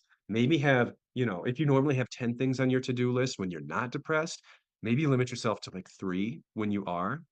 Make sure they're the actual 3 most important things, hopefully to help you get out of that episode as quickly as possible and get back to living your normal life where you can do more things and enjoy your life again. If you try to do it all, you're probably just going to burn yourself out, and that will exacerbate the depressive episode, which is the exact opposite of what we want. Fifth way that you can use leverage during a depressive episode is to do task stacking, which basically means doing several things at once. So it's different than multitasking. It doesn't mean we're like doing dishes with one hand while doing laundry with the other. That probably wouldn't even work. But let's say that you are trying to like listen to an audiobook or listen to a podcast. Maybe you do that while you're doing the laundry. Or maybe you want to go for a walk, but you also know that you need to socialize. You can do both those things at once. Call the friend you were going to see later and say, hey, do you want to go on a walk together? If you need to go to the store and you also want to spend some time with your mom, maybe see if your mom wants to go to the store with you. When you have fewer resources available, if you can combine some of the things you want to get done so that you are tackling multiple tasks at once, that will help you maintain a higher level of functionality and productivity when energy and mental, focus and concentration are really at a premium. And the sixth way, and I don't know if you guys have noticed this, I always save the hardest one, at least for me. I always save the hardest one for last. One of the hardest things for me to do, but I know that it's one of the most important things for me to do, especially when I'm dealing with some subpar mental health, is ask for help. So many of us are just do-it-yourselfers, and I know, believe me, if you're a do-it-yourselfer who hates asking for help, you are my people, okay? So get it. I don't know what it is. I'm sure there's some like sad developmental story that I could trace this back to if I really tried. I don't actually think that's as important as some therapists do. But I really, really just like to be self-sufficient, and I really, really do not like asking other people for help. It just feels gross when I have to do it. I know it's very like untherapist-y of me, but I'm just being honest with you guys. That being said, I know that it is tremendously important. When I'm depressed, I can't probably do all my stuff on my own. And so I will ask for help. I will delegate. In some cases, now, not everyone has the luxury of doing this, okay? But in some cases, I may even pay for help. Like I mentioned the lawn earlier. Um, I sometimes will have a lawn care company mow the lawn for me because, I only have so much time and energy in a day. And that's one that someone else theoretically can do, at least. There's a lot of things that really like it kind of does just fall on me, and there's really no one else who can do it. But, don't be afraid to ask for help. And if you can afford it, don't be afraid to outsource some of your tasks, because if it comes down to like either I pay someone to do this, or ask my parents, or ask a friend, or ask my partner to do this, or it's not going to get done, and I'm going to beat myself up about the fact that it didn't get done, and that's going to spiral my depression and increase my feelings of worthlessness. Well, which of those do you think is better? Like, neither is easy. I understand that. But it's better to just get some help and just get some support so that you can hopefully, again, raise that floor of just how bad this episode can be or how long it's going to last. Because if you can kind of keep at the most essential parts of your life, whether that's getting stuff done, whether that's enjoying yourself, whether that's staying connected with friends, if you can kind of keep this like bare minimum level of functioning and not let the depression take that from you, it might take a lot of other stuff, but you can keep a few things at your core and say, no, you don't get these. These are mine. No matter how bad it gets, I will not let these things go. I'm going to make sure I'm going to use the leverage I can build up. I'm going to ask for help, and I'm going to make sure that I don't lose these things no matter how bad this gets. That will give you a tremendously powerful weapon in the battle against your depression. So I hope that these tips were helpful, and I hope you consider checking out some of the resources that I suggested. Either way, I will see you next time. Take care. It might feel impossible right now, and it's frustrating that you don't even have the time to heal because you have responsibilities like assignments. You might be stressed and then get stressed about feeling stressed. I know it all too well, but life doesn't pause for us. We keep moving through the tunnel. But here's the good part. As long as you keep going, you'll eventually find the light at the end. While we're on the journey, there are still things that we need to get done though, otherwise there will be consequences. So here's how to study or stay productive in general, even if you're struggling with your mental health. Now, you might be a little dubious. How could you possibly understand what I'm going through right now? You look completely fine. I don't need another productivity guru telling me to just do it. I feel you. While I can't know what you're going through specifically, the 7 tips I'm sharing with you today are exactly what I use to help myself when I'm not in a great mental state, like just last week. Basically, my mental health and self-esteem haven't been in tip-top shape because of my acne, which I just can't figure out. I have a family member in the hospital, and overall, I just feel like I can't be on top of my stuff as much as before. Life has just been a series of L's recently. I'm so annoying. Oh, my skin is so bad, and the wedding is less than 2 months away, and so many things have been going wrong. And I feel so weak mentally. I'm supposed to be able to. I feel like I am able just take these things in stride, but everything together, and plus my skin and hair are just so bad, and I only have one wedding, and it's cost so much money, and I feel like I'm not prioritizing the planning enough because of other things I have to do. I just don't have any little wins to sometimes you need a little bit of a balance, so then you're not fully everything's going wrong, but maybe I'm just not looking at the good things enough. I just feel so pathetic. Objectively, my life is good, but I can't get myself to do anything. But I can, so that's the purpose of filming this silly video. It's I have it out, dump it out, and I'm gonna wash the dishes. I'm gonna finally clean my super messy desk, clean the bedroom. So many things are just scattered on the floor. I believe I can get zen even if the outside is chaotic, because that's what I did before. But both are not zen. though it's just way worse. Neither is Zen. Ironically, Jenny just came out with Zen this morning and she looked so good and I just look so bad, so I just like, whatever. I don't know why I'm comparing myself to a K-pop idol now. That's how low I've gotten and irrational. Yeah, I was kind of going through it.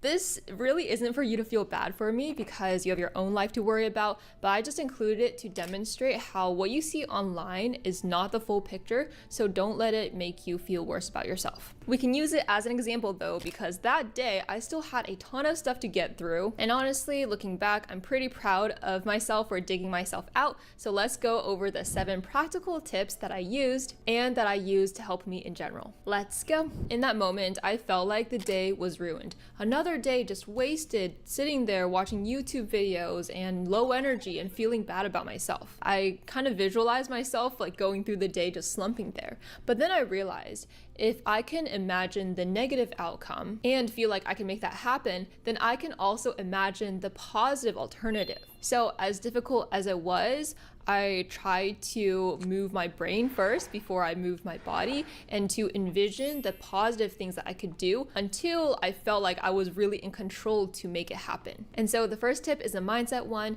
Understand that the only way to correctly predict your future is to create it. Here's a lovely visual to get your brain running on some hope. Having a more positive mindset is going to help you take positive action. I share affirmations that help me get through tough times in my free 7-day guide. Thanks to those who already shared your results. One of you said that even your parents could see change in your mindset and actions. You can join for free with the link below. When I was playing basketball on Caltech's team, we had 3-hour practices every single day where whenever we miss a layup, boom, we have to run a sprint. Whenever we miss a free throw, boom, we have to run another sprint. I can't tell you how many sprints we had to run as punishment, but when I had my lower back injury, I could barely run. So in this circumstance, do you think my coach made me run just like every other girl per usual? No, she was a good coach. So because I was physically struggling, it was okay to lag behind every single other player on my team and walk while they ran. If we think this is reasonable for a physical struggle, then the same thing should go for mental struggles. Thus, as your own coach, you have to set your new standards for yourself. On a day when you only have 20% and you give 20%, that is you actually giving 100%. This second tip, also mindset related, has to be part of your foundation before you make yourself do any action, because that's going to help you take on the next steps sustainably and not make yourself feel worse. It's crucial to set expectations, so if you're slower at learning, that's okay because you're still making progress and that's all that matters. Sometimes we feel the need to deny our feelings so we can just be normal again, but imagine these 2 scenarios. Option 1. You think, I haven't gotten anything done all day. I don't deserve a break. And then you continue to brute force yourself to work, and then you still don't get anything done because you're just slumping there, feeling discouraged, and then the cycle repeats the next day. Option 2. It's totally normal to feel how I feel right now, and I'm going to accept my emotions, but know that they don't define me. However, what I can do for myself right now is to go meditate, play with my dog, or go out on a walk in nature. So, which one seems like the better option? Well, hopefully you said option 2, and that's why tip 3 is to do something nice for yourself. It might seem counterintuitive to start with an action that's not really the being productive part, but this is actually more efficient because think about it. In the time it takes you to drag yourself out of bed and to force yourself to work, you can instead make yourself feel a little better by fixing yourself a treat or something, and then you'll study more effectively later. That way, even though we shouldn't just work when we feel like it, we can make it easier by doing something enjoyable first and working in harmony with ourselves by acknowledging our feelings first. Like that day, one of the first things I got myself to do was to go make a nice hot cup of tea using rose that my mom got me from China, so it made me feel like home. Even that simple action that's not work yet felt so hard in the moment, believe me, like I was not feeling good, but once I made the tea I enjoyed, I started feeling better almost immediately. So go do just a 5-minute meditation, arrange your desk. You might think you're procrastinating, but you're actually making it more efficient for you to start the work later. Transition to next one. This tip number 4 is kind of like the sister answer to tip number 3. Think about it. How many things do you do per day? Do you do per day because you have to do it? You have to go to school or work, you have to study, etc. As much as I enjoy making videos, sometimes I feel like I'm on this never-ending hamster wheel of things I should do. And I've kind of gotten lost realizing that I miss doing hobbies that don't really have an end goal. Maybe you can relate. It can be so draining when you're living on autopilot, and then even worse when you're forced to learn and your mental health isn't great. So that's why something I realized I did when I was younger that brings the joy back into learning is to ease into your school learning and feel in control again by simply learning something else because you want to. This is where Skillshare comes in, who is the kind partner of today's video.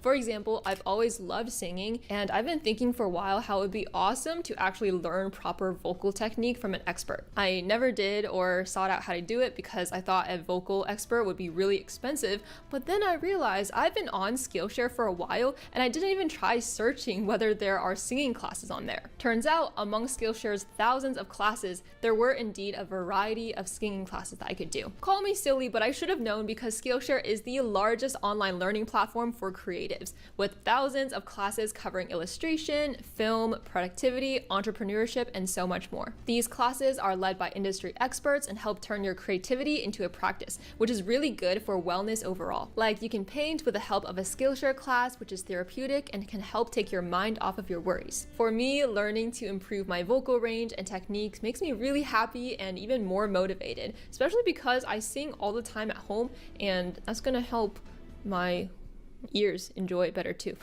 Couldn't think of the word. The first 500 people who sign up with the link in my description will get a free 1-month trial of Skillshare, so check it out. When we get older, as explained by Disney's Inside Out, doesn't it feel like we're just able to think of so many more things that make us feel bad? So while we get smarter, we're also able to self-sabotage our own brains and well-being, and that's because of dear little anxiety. What was your name again? Oh, I'm sorry, I can get ahead of myself. I'm anxiety. I'm one of Riley's new emotions, and we are just super jazzed to be here. Where can I put my stuff? And feeling overwhelming with everything we have to do because suddenly we can think of all those things and have more responsibilities, and yeah. But contrary to what this little anxiety makes us feel like, we don't have to do everything, everywhere, and all at once. Just determine the minimum viable productivity to do in the next 30 minutes. For example, instead of worrying about studying all 5 subjects and doing all 20 chores, break it down. Ask yourself, what is the single minimum viable productive thing that you can accomplish in the next 30 minutes? Of course, as I always say, time is arbitrary, so customize it to yourself. It could be, what are just a few things on my to-do list that I'm going to circle and prioritize such that if I only get these things done today, I will feel satisfied. The key is that as much as anxiety makes us feel like we should consider every single thing, we truly don't know everything yet, so don't feel the need to think of everything. This will help quiet good old anxiety.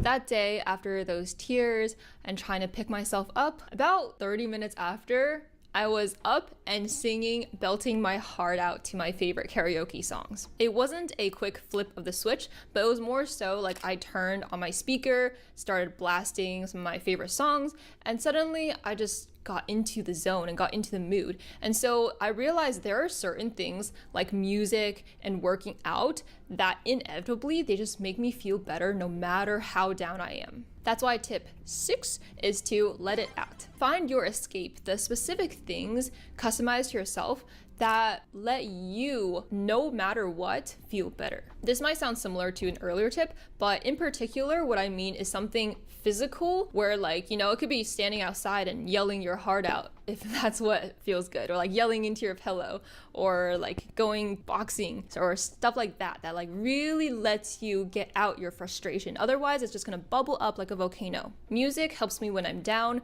and the gym helps me when I feel upset or frustrated. Now, last tip. This is when I tell you it's okay to go on your explore page and scroll around a little, but I'm telling you to explore something very specific.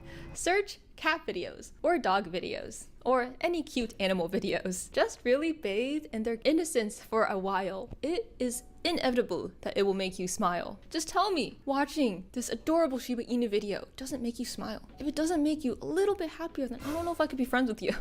The bottom line is consume positive content. And speaking of consumption, that's why I always say to curate your feed so it's ready to go and inspire you and make you happier whenever you feel down. This is especially important because when you do feel in a bad mood, your first instinct might be just to scroll randomly, and that could affect your mental health, making it even worse. The little posts I shared throughout this video are all proof of the power of curating your feed because I follow people like James Clear, Mark Manson, and Adam Grant, and these posts are literally all things that I saved when I was not feeling so good. Plus, if you still use social media, instead of deleting it like I recommend, you can follow me at Wayme with 2 Y's and a 5. On my Instagram, I share some additional wedding updates, and I only mention this because a bunch of you DM'd me being like, Amy, why didn't you tell me you had an Instagram? So now you know. Mini tip. It's very important to believe things even if they sound cliche, because there's a reason they're cliche and said all the time. Like for me, I'm a sucker for you. I'm a sucker for quotes, but I've learned that whenever I'm stubborn about something cliche, saying, it doesn't work for me, often I'm wrong.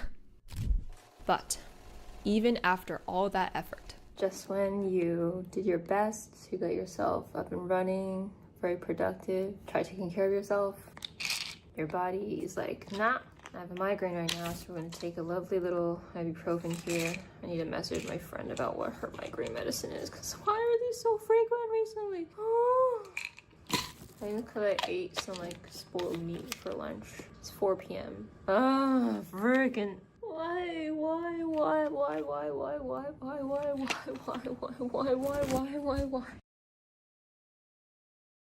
Man, life was just testing me on that day. I was getting deja vu from when I got migraines all the time while in school. Thankfully, I'm recovered from that incident now, and I'm gradually building myself up. But that's how we build resilience, right?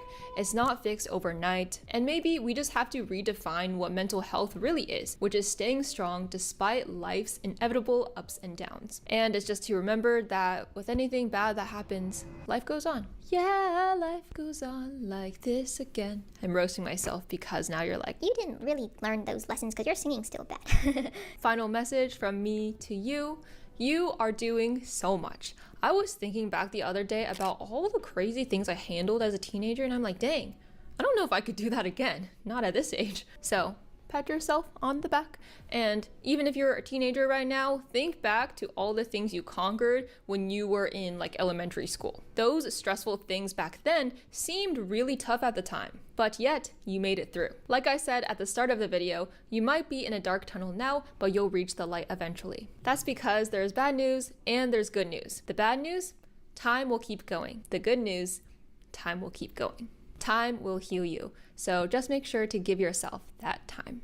Great job, my wonderful A team. Remember that you can try Skillshare for free using the link in my description. The first 500 people will get a free 1-month trial. Keep in mind your golden mindset, which is that self-love equals self-care, which equals automatic self-growth. I have a podcast episode that's full of affirmations that's kind of like a subliminal to help you feel more motivated and to decrease your self-doubt, and that will be also linked in the description. Yay! Just do your best, and I promise things will get better.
Hello there. Jealousy and envy. Such a painful emotion. What else is there to say about it? A lot, actually. Nowadays, people think that jealousy and envy are one and the same, when in fact there are some key differences between them. In reality, envy is the emotion that occurs when we experience an extreme desire for something that someone else has, whether it's a quality, achievement, or possession, but we don't think we can have it.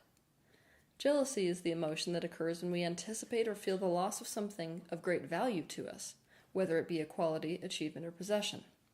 In other words, one exists when we wish to keep what we have, and the other occurs when we want to get what we don't have, and in either case, we feel powerless to do so. Why do these emotional states feel so similar? Because they are both the emotional reflection of lack. The lack of something intensely wanted or needed. And sometimes you can feel jealousy and envy at the very same time, particularly if your loss is someone else's gain. Right off the bat, we have to establish that there's nothing wrong with envy and there's nothing wrong with jealousy. These are feeling states. But of course, in today's society, we have made an enemy of emotion. So we have made jealousy and envy bad in the same way that we have made anger bad. I mean, look at the Bible. Even the Bible made envy one of the deadly sins. Which really sucks. Why? Because it means that it's a sin that no one can help but commit. Telling yourself not to feel how you feel, or telling someone else not to feel how they feel, never really works. It just adds self-condemnation on top of the issue you're already dealing with. Jealousy and envy can only arise when we are holding the perspective that we're separate from other people. Think about it for a minute. If I thought that all was one, if that was the perspective I was coming from, and you gained something, I would instantly gain something as well. That's how to know that when you're feeling any kind of envy or jealousy, the ego has gotten wrapped up into the mix because it's concerned with singularity, with separation. Essentially, if you're feeling jealousy or envy, it means the ego perceives a threat, such as a third-party threat to a connection it has with someone, or a threat to its own sense of significance or self-image. But rather than go on about jealousy and envy and theorize about it with you, I'd rather just dive right into what the hell are you supposed to do if you feel jealous or you feel envious. Step 1. We only feel jealousy and we only feel envy when we are perceiving lack. So what we have to do is to become acutely aware of what exactly it is that we are lacking. But the first step there is to decide whether what we feel is in fact envy or whether it's jealousy. Do we feel like we can't have something we want, or that we're going to lose something which we hold precious to us? If you feel jealousy, what precious thing are you afraid you are going to lose? If you feel envy, what precious thing do you not have that you desperately want? Then I want you to be willing to consciously alter your perspective by getting into a game that I like to call the abundance game. How do I actually have the thing in my life that I think that I'm lacking? For example, if you're afraid of losing attention, how do you have attention in your life? Or if you think you lack value, how do you have value? Make a list of as many ways you can think of that you do in fact have what you think you lack. How do you already have what you're so desperately wanting? Get as creative as you can with this list. Another favorite spin on this particular game for me is to pretend that you're somebody who has much less of what you have. And pretend that as that person you are walking into your own life. What might that person notice that you have, that you're taking for granted currently? Step 2. Think of other alternative ways of getting what it is that you want. Jealousy and envy are very, very powerful in that they tell us exactly what we want and exactly what we need. It's almost like they're pointing us in the direction that we're meant to be going. So we have to figure out the steps to get where we're going, or at least start going in that direction. Nowhere else is this more relevant than in relationships. Often we feel jealousy because there's a third-party threat to our connection with someone. We feel unincluded and develop insecurity about the connection. We then make it about eliminating the threat rather than deepening the connection we have with our partner. Though one could argue that because jealousy is an egoic construct, it is innately unspiritual or bad, jealousy in a relationship is actually a good thing, provided that one is conscious about it instead of reactive. It preserves our bond with the other person by alerting us to the fact that we need to develop deeper and more secure connection with them, as well as a deeper and more secure connection with ourselves. It's an opportunity to get closer with the other person. To learn more about this, watch my video on YouTube titled Meet Your Needs.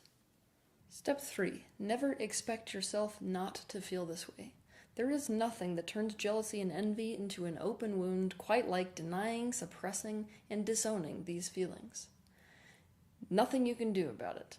No point in feeling guilty about it, because guess what? Everyone has felt this way at some point in their lives. Even if jealousy and envy come from a skewed or limited perspective, it is still a perspective that is valid and very real right now in this moment. So don't tell yourself not to feel that way, and don't tell anyone else not to feel that way. What you should do instead is to incrementally begin to soothe yourself about your envy and jealousy. And it starts like this. It's okay to feel how I feel. It's okay to be where I am. Then I want you to switch your attention and switch your focus. Step out of the storyline so that you can take a look at the painful beliefs that are in fact fueling these particular emotions within you. What are you making this situation mean? When it comes to a situation that is causing you to feel jealous or envious, it always means there is a painful belief that needs to be directly addressed. For this reason, I've created a triad of videos that are designed specifically to unroot and dissolve painful beliefs. Watch these videos applying each one to the specific jealousy or envy you are feeling. The first is how to find a core belief. The second is meaning the self-destruct button. And the third is how to change a belief. Your emotions are always a perfect reflection of what you're thinking, whether you're conscious of what you're thinking or not. So there was never anything wrong with how you feel. Jealousy and envy comes with low self-esteem, kind of like peanut butter and jelly. They are always going to come in a pair, especially if you experience chronic envy or chronic jealousy. This is your indication that it's time to work on your self-esteem. Now, self-esteem and self-love, they also go hand in hand. Self-love leads to a higher amount of self-esteem. So it's time to start loving yourself. Now, thankfully, a few years ago I got so irritated hearing people tell other people to love themselves but not how to do it, that I decided to write a book on the subject, an actual how-to book. This book is called Shadows Before Dawn, Finding the Light of Self-Love in Your Darkest Times. I highly suggest picking up one of these books if you're someone who struggles with envy and jealousy. You can find it anywhere books are sold. Step 5. If jealousy, envy, and low self-esteem was peanut butter and jelly, shame is the bread that keeps it all together. For this reason, it's really important if you struggle with envy and jealousy to watch the video that I have on YouTube titled How to Overcome Shame. 6. Envy and jealousy arises from comparison thinking. Now first we have to understand that there's nothing innately wrong with comparison thinking. In fact, when it comes to healthy competition, comparison thinking is beneficial. It helps us to excel and to become our very best. But there are times when comparison thinking is nothing more than self-abuse, as is the case if you're feeling jealousy or envy. Comparison thinking is unfair. We are comparing the worst that we know about ourselves to the best we assume about others. If this was a competition, we'd be on their side, not ours. Yikes. Also, you did not come here to be the best as compared to someone else. If this was in fact the point of life, God or Source would have just made clones of the best possible person. We came here to be unique expressions of Source consciousness, and by comparing yourself to others, you're in fact disallowing your own uniqueness. You're focusing on what they have instead of on what you have, so you'll miss being able to see your own value entirely. Michelangelo once said every block of stone has a statue inside it, and it is the task of the sculptor to discover it. This is simply genius. Your contribution, purpose, and value to this world is entirely unique, so let it be. And remember, as any therapist can tell you, just because it seems like other people have it all together on the outside doesn't mean it's necessarily an accurate picture of what's actually going on. Our offices are absolutely full of people who are trying to make it look like their life is working on the outside when in fact it's falling apart. So remind yourself when you're in the act of comparison thinking that you don't have any idea what's going on in the inside life of that person. You don't know what struggles they're facing or what they might be envious or jealous of. And here's the good news. If you absolutely can't stop comparing yourself to others or something, then try to channel that comparison thinking back towards yourself. Compare yourself with a prior self. How has your life improved over the last 5 years? What are you doing now that you couldn't have imagined doing before? 7. Make gratitude your new spiritual practice. This may seem super trite. By this point, you're probably frustrated at hearing all of us tell you, just think about things you're grateful for. But here's the thing. Gratitude and lack don't go together. You can't focus on something you appreciate having and notice what you don't have at the very same time. So the more you're focused on the things you appreciate in your day-to-day life, the less lack consciousness you will be engaged in. When you look squarely at what you have, your feelings of lack, including jealousy and envy, will go away. So carry a gratitude journal with you and write down things you feel grateful for whenever you have a spare moment. You can also play a game with yourself where as you go about your day, you're doing a mental scavenger hunt for the things you appreciate in the present moment of your life. For example, let's say that I was feeling jealousy or envy in this moment. I could look around the very room that I'm sitting in and I could say, I love the colors on that painting. I like how deep that rich red is. I like the fact that the temperature in the room is the right temperature. I like the fact that right now I'm basically creating my own job. I don't need to go look to another employer to create my job for me, which means I get to send my hours and it means I get to set my time. That's a valuable level of freedom. This is an example of how you might go about a scavenger hunt in the present moment for something that you feel grateful for. Step 8. Be open about these feelings of jealousy and envy not only with yourself but also with other people. Envy and jealousy could be considered to be shadow aspects of your being. They're aspects of most people that are considered unacceptable, so they're delegated to the subconscious mind. When you expose those things to the light of consciousness, the light burns away the shadow, and it becomes part of your conscious mind. That is so valuable when it comes to envy and jealousy, because envy and jealousy can get up to terrible business when it isn't exposed to yourself and when it isn't exposed to other people. Exposing envy and jealousy to the light of consciousness causes both to lose their power. They cannot operate like marionette strings behind a curtain. Jealousy and envy hurt us when we don't face it directly and instead act on the feelings in ways that control or hurt others or ourselves. By openly talking about our envy or jealousy, we also provide other people with the opportunity to help us alter our painful and often limited perspective. 9. When you feel envy or jealousy, what I want you to do is to switch your attention to what you can give to other people. You want to switch all of your energy into generosity. This will require some mighty creative thinking relative to the particular situation you find yourself in. But because jealousy and envy is about lack, you can instantly diffuse this lackful way of being by giving to others. For example, you could give love or give attention or give help or give praise or give money or give anything else that you might have to someone. By doing this, you are actually able to see the value you do have. Do this specifically because you're looking to move out of jealousy and out of envy, not because you're looking to get something from someone else. Oftentimes we give just so we can get, and if we're doing that, we're in a taking mentality. That always comes from a vibration of lack, so all we'll get is more lack in our life. But abundance in any form is like air. If we stop the flow of the out-breath, we cannot breathe in either. So by breathing out and being generous with others, we open ourselves to receiving. Obviously, by receiving, we will not feel such a lack. So if you are feeling jealousy or envy, ask yourself, how could I be generous right here and now? And then take that action. Watch how you feel. Watch how the tension inherent in jealousy and envy begins to soften. Changing beliefs, reactions, and destructive behaviors through mastering your point of view is literally the key to setting yourself free. Eventually, you can literally move yourself out of a belief and out of an emotion like jealousy or envy, like you were changing your clothes.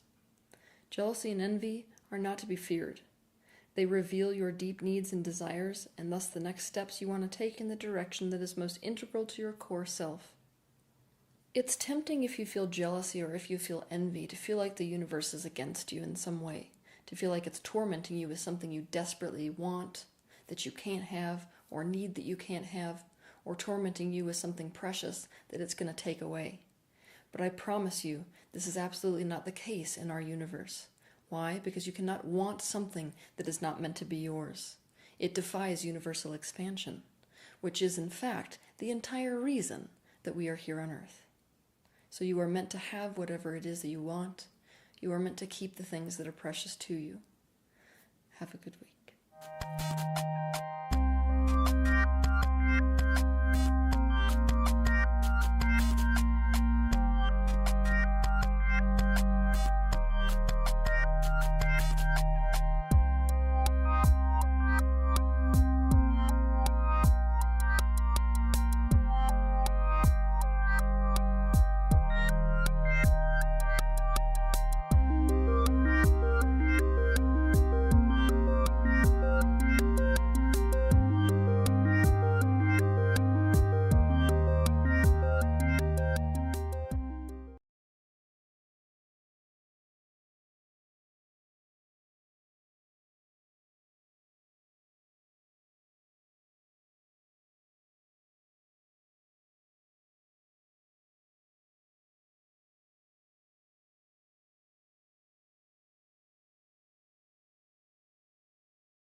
I know there are things from your past that haunt you, mistakes, failures, choices that you desperately wish you could forget about, but you know that you never will. And these moments, these events from your past probably feel kind of like an anchor that keeps you chained through this period of time mentally and emotionally, keeps your life, keeps your self-concept stuck in this previous version of who you are and what you used to do. And even if you don't live that way anymore, even if the way you live now is the complete opposite of who and what you used to be, you are probably still haunted by this feeling that we call shame. Now, I want to start here with a little bit of a semantics explanation. There are two types of regrets that we can feel about things that we've done or things that have happened to us. And in the therapy world, we call them guilt and shame. The definitions that I'm going to give you for guilt and shame may not exactly match the Webster's dictionary definitions, so think of these as therapeutic definitions. Guilt is an acute feeling of regret or dissatisfaction or unhappiness with something we've done in the past. And every human being has guilt. There is no way around it because everybody has made mistakes. Everybody has done things that they are not proud of. Everyone has acted in a way that is not in alignment with their values. There is no way to be a human being in this world and not have somewhat of a track record of screwing up. There is no way. So I just want to highlight that a little bit. Like if you're out here thinking you're the only one that's got this much baggage and this much backstory, no, you're not. Trust me. I promise you, you're not. Guilt is kind of like pain when we talked about pain versus suffering in the concept of radical acceptance. It is inevitable, and to some degree, it is unavoidable. We all have things we're not proud of. I certainly do. And I don't think there's a single human being. If someone's out there with no guilt, they're probably delusional or narcissistic because that it is not possible to make it through this life without screwing up. But guilt doesn't always have to turn into shame. So guilt is an acute feeling of regret, right? Guilt is like, I did something wrong. I screwed something up. I'm not happy with how this went. Shame is what happens when guilt becomes grafted onto our identity and our self-concept. And rather than seeing these regrets or these challenges from our past as being like things that happened or things that we did, we see them as part of who we are. So to give a few examples, guilt would say, I have failed, or I failed at this particular thing at this particular time. Shame would overgeneralize that and say, I am a failure. Guilt would say, I have made some mistakes in my past. That would also acknowledge, even if it is unspoken, I've also done some things well in my past. I am a mix of good and bad, like all people. Shame would say, I am a mistake. My existence is a mistake. I shouldn't even be here. I just make everything worse and screw everything up for everybody. In order for guilt to turn into shame, cognitive distortions have to occur. Cognitive distortions are literally twisted thoughts or thinking errors that cause us to perceive things in an unrealistically negative manner and view things like failure or like mistakes as in inevitable pattern, like the actual truth of who we are. And it forms a belief system that causes us to see anything good that we've done or positive events in our lives, things that don't fit what we perceive to be the pattern, as basically like external events, like, ooh, I just got lucky, or yeah, I was in a good mood that day, or whatever. But we don't internalize positive because that wouldn't match our self concept, our shame based belief system that we are this worthless, screwed up failure of a person. Shame is a very, very difficult thing to let go of once it has made its way into your system. But I am going to articulate to you today a 3-step process that I've been able to use, at least for myself and for some of my therapy clients as well, to help work on releasing and letting go of shame. The first thing you need to understand is what the purpose of shame is. Shame does have a purpose. You might think there is no purpose. It just makes people miserable all the time, and it's just this horrible thing. There is one and exactly one time when shame has a purpose. And in order to explain to you the purpose of shame, I have to give you a little bit of education on what's called the stages of change model. And so when we feel guilt or shame, either one, about something that's happened in our past, usually that's meant to be a motivator for us to change, right? So if I'm looking back at my past and I say, like, oh, I acted without love to my wife, like I said, or did something that wasn't consistent with who I want to be as a husband. If I feel bad about that, that should, in theory, help me not do that as much in the future. So it helps us grow, it helps us change, it helps us improve, it helps us evolve, etc. And when we want to change something about ourselves, whether it's an action, a value, an addiction, whatever it may be, there's 5 stages that we tend to go through. And we actually tend to go through these in order. The first stage is pre-contemplation. When you are in pre-contemplation about making a change, you either are in denial that there's a problem, or you're aware that it's a problem, but you don't want to change it, or you're not ready to change it. You basically are making a commitment to yourself. I'm going to stay the way I am. I'm not going to work on changing this thing about myself. That's pre-contemplation. Contemplation is when you have acknowledged that there is a problem and you know that at some point in your life you are going to want to change this thing, but you are not sure if you're ready to change or ready to make that commitment yet. So it's kind of one step into readiness. The third step in the stages of change model is preparation. And when a person is in preparation, they have made a commitment to change. They have made a decision that they're going to work on changing. I feel like I've said change like 7 million times already, but I guess that's just the nature of talking about the stages of change model. So we've made a commitment to change and we're starting to figure out, how am I going to do this? Maybe we don't know what the action steps are yet. So we're seeking information, we're making a plan, and we're getting ready to take some action steps to actually create this change. And action is the 4th step in the behavioral stages of change model. This is when we're actually doing something to create or execute the change. The last step is maintenance. So that's when, like, we basically have made this change and we're just trying to make sure we don't, backslide or relapse or whatever the case may be. Shame is designed to move you into contemplation. So shame is like, I feel so bad about this thing. I feel so bad about what I've done or who I am that I really need to start thinking about changing that thing. And if you've ever seen an intervention, for example, that's basically what an intervention is designed to do. It's somewhat of a shame-based intervention, and it's designed to move a person from pre-contemplation to contemplation. And so if you are in pre-contemplation, if you are in denial about a problem you have, or if you are unwilling to look at considering changing a habit or an addiction, Shame can actually help break through that. And shame can help get you to the point where you're willing to say, okay, I do have this problem. I do need to figure this out. I do need to work on it. So shame automatically helps you get to that contemplation level on the stages of change. However, if you apply shame to someone who's already in preparation or action or maintenance, it actually pulls them back to contemplation again. It keeps you in this, I need to change, I need to figure this out, I need to do something different mindset, because that is what it is designed to do. So, what that means is if you are already past pre contemplation in some certain problem, let's say, I feel like I need an example to really flesh this out. Let's say that you have shame about a shopping problem, that you've been an overspender and it's really put you and maybe your family, if you have a family, it's put you in a difficult state financially. You guys are in some debt and you're struggling to get out of it because of this problem you've had. And you somewhat understandably feel shame about that.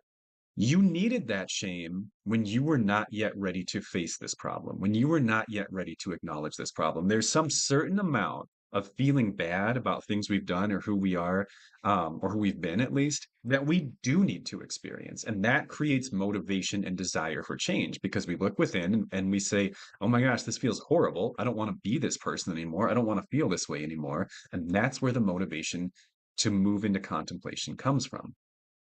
But as soon as you have entered contemplation, and especially if you've moved beyond contemplation, shame instantly becomes a liability and it becomes something that will hold you back because you do not need to sit in constant distress and agony over things you used to be and a person you used to be, things you used to do, if you are actively working on changing it.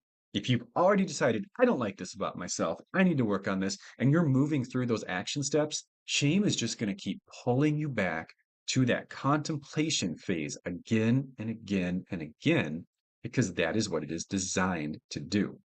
So please, please, please, I know I'm being a little repetitive today, but like this is an important topic and it's a difficult topic, and I want to make sure a few key points get through to you. Shame has no purpose once a person has already decided that they want to change. That's the only thing it can ever help you with. And as soon as you've gotten there, it becomes a liability that will hold you back. And we should work on wanting and trying to let go of shame as soon as we are out of denial. I know this is just step 1 out of 3, okay? I know that saying I want to let go of shame does not automatically cause you to let go of shame. It is much more complicated than that, and that's what steps 2 and 3 are going to be about. But I want to start here because we tend to actually have some ambivalence or some uncertainty about letting go of shame. Because even though it feels horrible and even though it makes us miserable, we often feel this conundrum of like, worry that if we let go of this shame, we will backslide and we will become that person again and we will start doing those things again. And that we need to constantly feel horrible about that past or about those decisions in order to not backslide. And I know it seems like it makes sense on the surface, but nothing could be further from the truth. Shame is actually the most common reason that I see people backslide. It keeps you in that spot. Guilt is different. Guilt can help you continue to move through those stages of change, but not shame. Not when it becomes that deeply ingrained sense of self of like, I am screwed up, I am worthless, I am this horrible person. That is a liability and it's not going to help you. So that being said, this is still easier said than done. Me saying this to you, you hearing this today and finally understanding how shame works and what it does and doesn't do is not going to just eradicate it from your brain because thoughts are habits. And the cognitive distortions, the mental twisting of thoughts and experiences causes guilt to become shame is habitual. Once you start thinking in this certain way, it's very hard to just stop doing it. It becomes a part of your normal thought process. So the second step in the process of letting go of shame is to work on identifying when you are twisting things into shame and then trying to untwist them so that they move, and this part might sound weird, but bear with me, so that they move back into guilt. You might have thought I was going to say so that we can make them positive, I think that that is unrealistic and not even necessarily helpful, because with all the love and respect in the world, you have screwed some things up, right? So have I. So has everybody else out there. And we don't want to keep doing those things. And if we try to apply overly positive, unrealistically positive language to those things, then we would be at risk of repeating them. We do need that little bit of like, oh man, I know I'm capable of doing these things, these not great things, right? I know I'm capable of being this person I don't like. And we do need to maintain some level of awareness of that. We just don't want to incorporate it into our identities so that it becomes a self-fulfilling prophecy. So we want to take those shame thoughts and put them back to guilt, which, remember, guilt is acute past statements like, this did happen. I did do this. I am not proud of this. I am not happy about this. But we keep them there. We cut them off right there, and we don't let them become those deeply ingrained, I am this, I will always be this, I am worthless, I am terrible. We extract them from our identities because they're not a part of who we are anymore. That's what we're working on. That's why we're moving through these stages of change, and we put them back in their place where they belong in the past. And that part can take a very, very long time, because thoughts are patterns, and patterns do not change easily. But I want you to work on looking inward, looking for those twists, those mental adjustments you make where you overgeneralize, or catastrophize, or engage in black and white thinking, and turn these guilt thoughts into shame thoughts. And the third thing that can really help people to let go of shame and can strengthen and speed up the work in the second step, and this is a hard one and you might cringe, okay? I'm just being real with you. It's to talk about it. Is to talk about the things that you are ashamed of with other people. Now, you may need to set up somewhat of a hierarchy of that, because the sources of your shame probably range from, this is really embarrassing and I prefer people not know about me, to, I'm going to try to take this one to my grave if possible, right? And I would recommend starting with the lowest ones.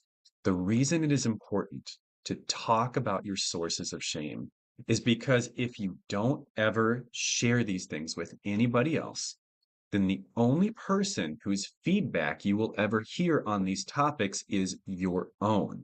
And you have already made up your mind about them. You have already decided they are horrible, they are unforgivable, they are beyond understanding, and you should just feel awful about them for the rest of your life.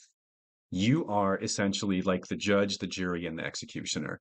And it basically just becomes this internal echo chamber where the shame grows and grows and grows, because shame grows in secrecy. Shame grows when we don't talk about it. Shame grows when we tell ourselves, this is so horrible, no human being can ever know this about you. And you have to hold this one inside forever, because if anyone knew, they would judge you, they would hate you, they would despise you, and they would leave you. Start with the lowest one. But if you can start to let some people in about the things you are ashamed of, what that can essentially do is it can shine some light on the darkness that creates and grows the shame. Because I can virtually guarantee you, unless you have some really just non-understanding people in your life, probably no one is going to be as hard on you about these things as you are on yourself. Because you probably have more negative belief systems about yourself than anyone else in your life. And other people, if you can let them in, little by little, piece by piece, will probably give you things like compassion, understanding, empathy, context. And these are all things that start to chip away at the shame and help you see, yeah, I wish I hadn't done that. Yeah, I wish that had gone different for me. But it's not who I am today. I have and am continuing to take action steps to move myself further and further away from being that person or from doing those things. And as you're doing that, mentally realizing you're doing that, getting feedback from other people that you're doing that, and realizing that your shame has basically run its course and is no longer serving a useful or an adaptive function in your life, I do believe that with enough time that you will chip away at that shame and that you may eventually be able to put it back in its place as guilt and nothing more. And that can make all the difference. I hope this helps, and I hope it made sense to you. If it did not, please let me know and I will do my best to elaborate. Take care, and I will see you next time.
Good night, guys. I'm gonna make a schedule and then gonna come back and play some more games. Gonna play some Tomb Raiders.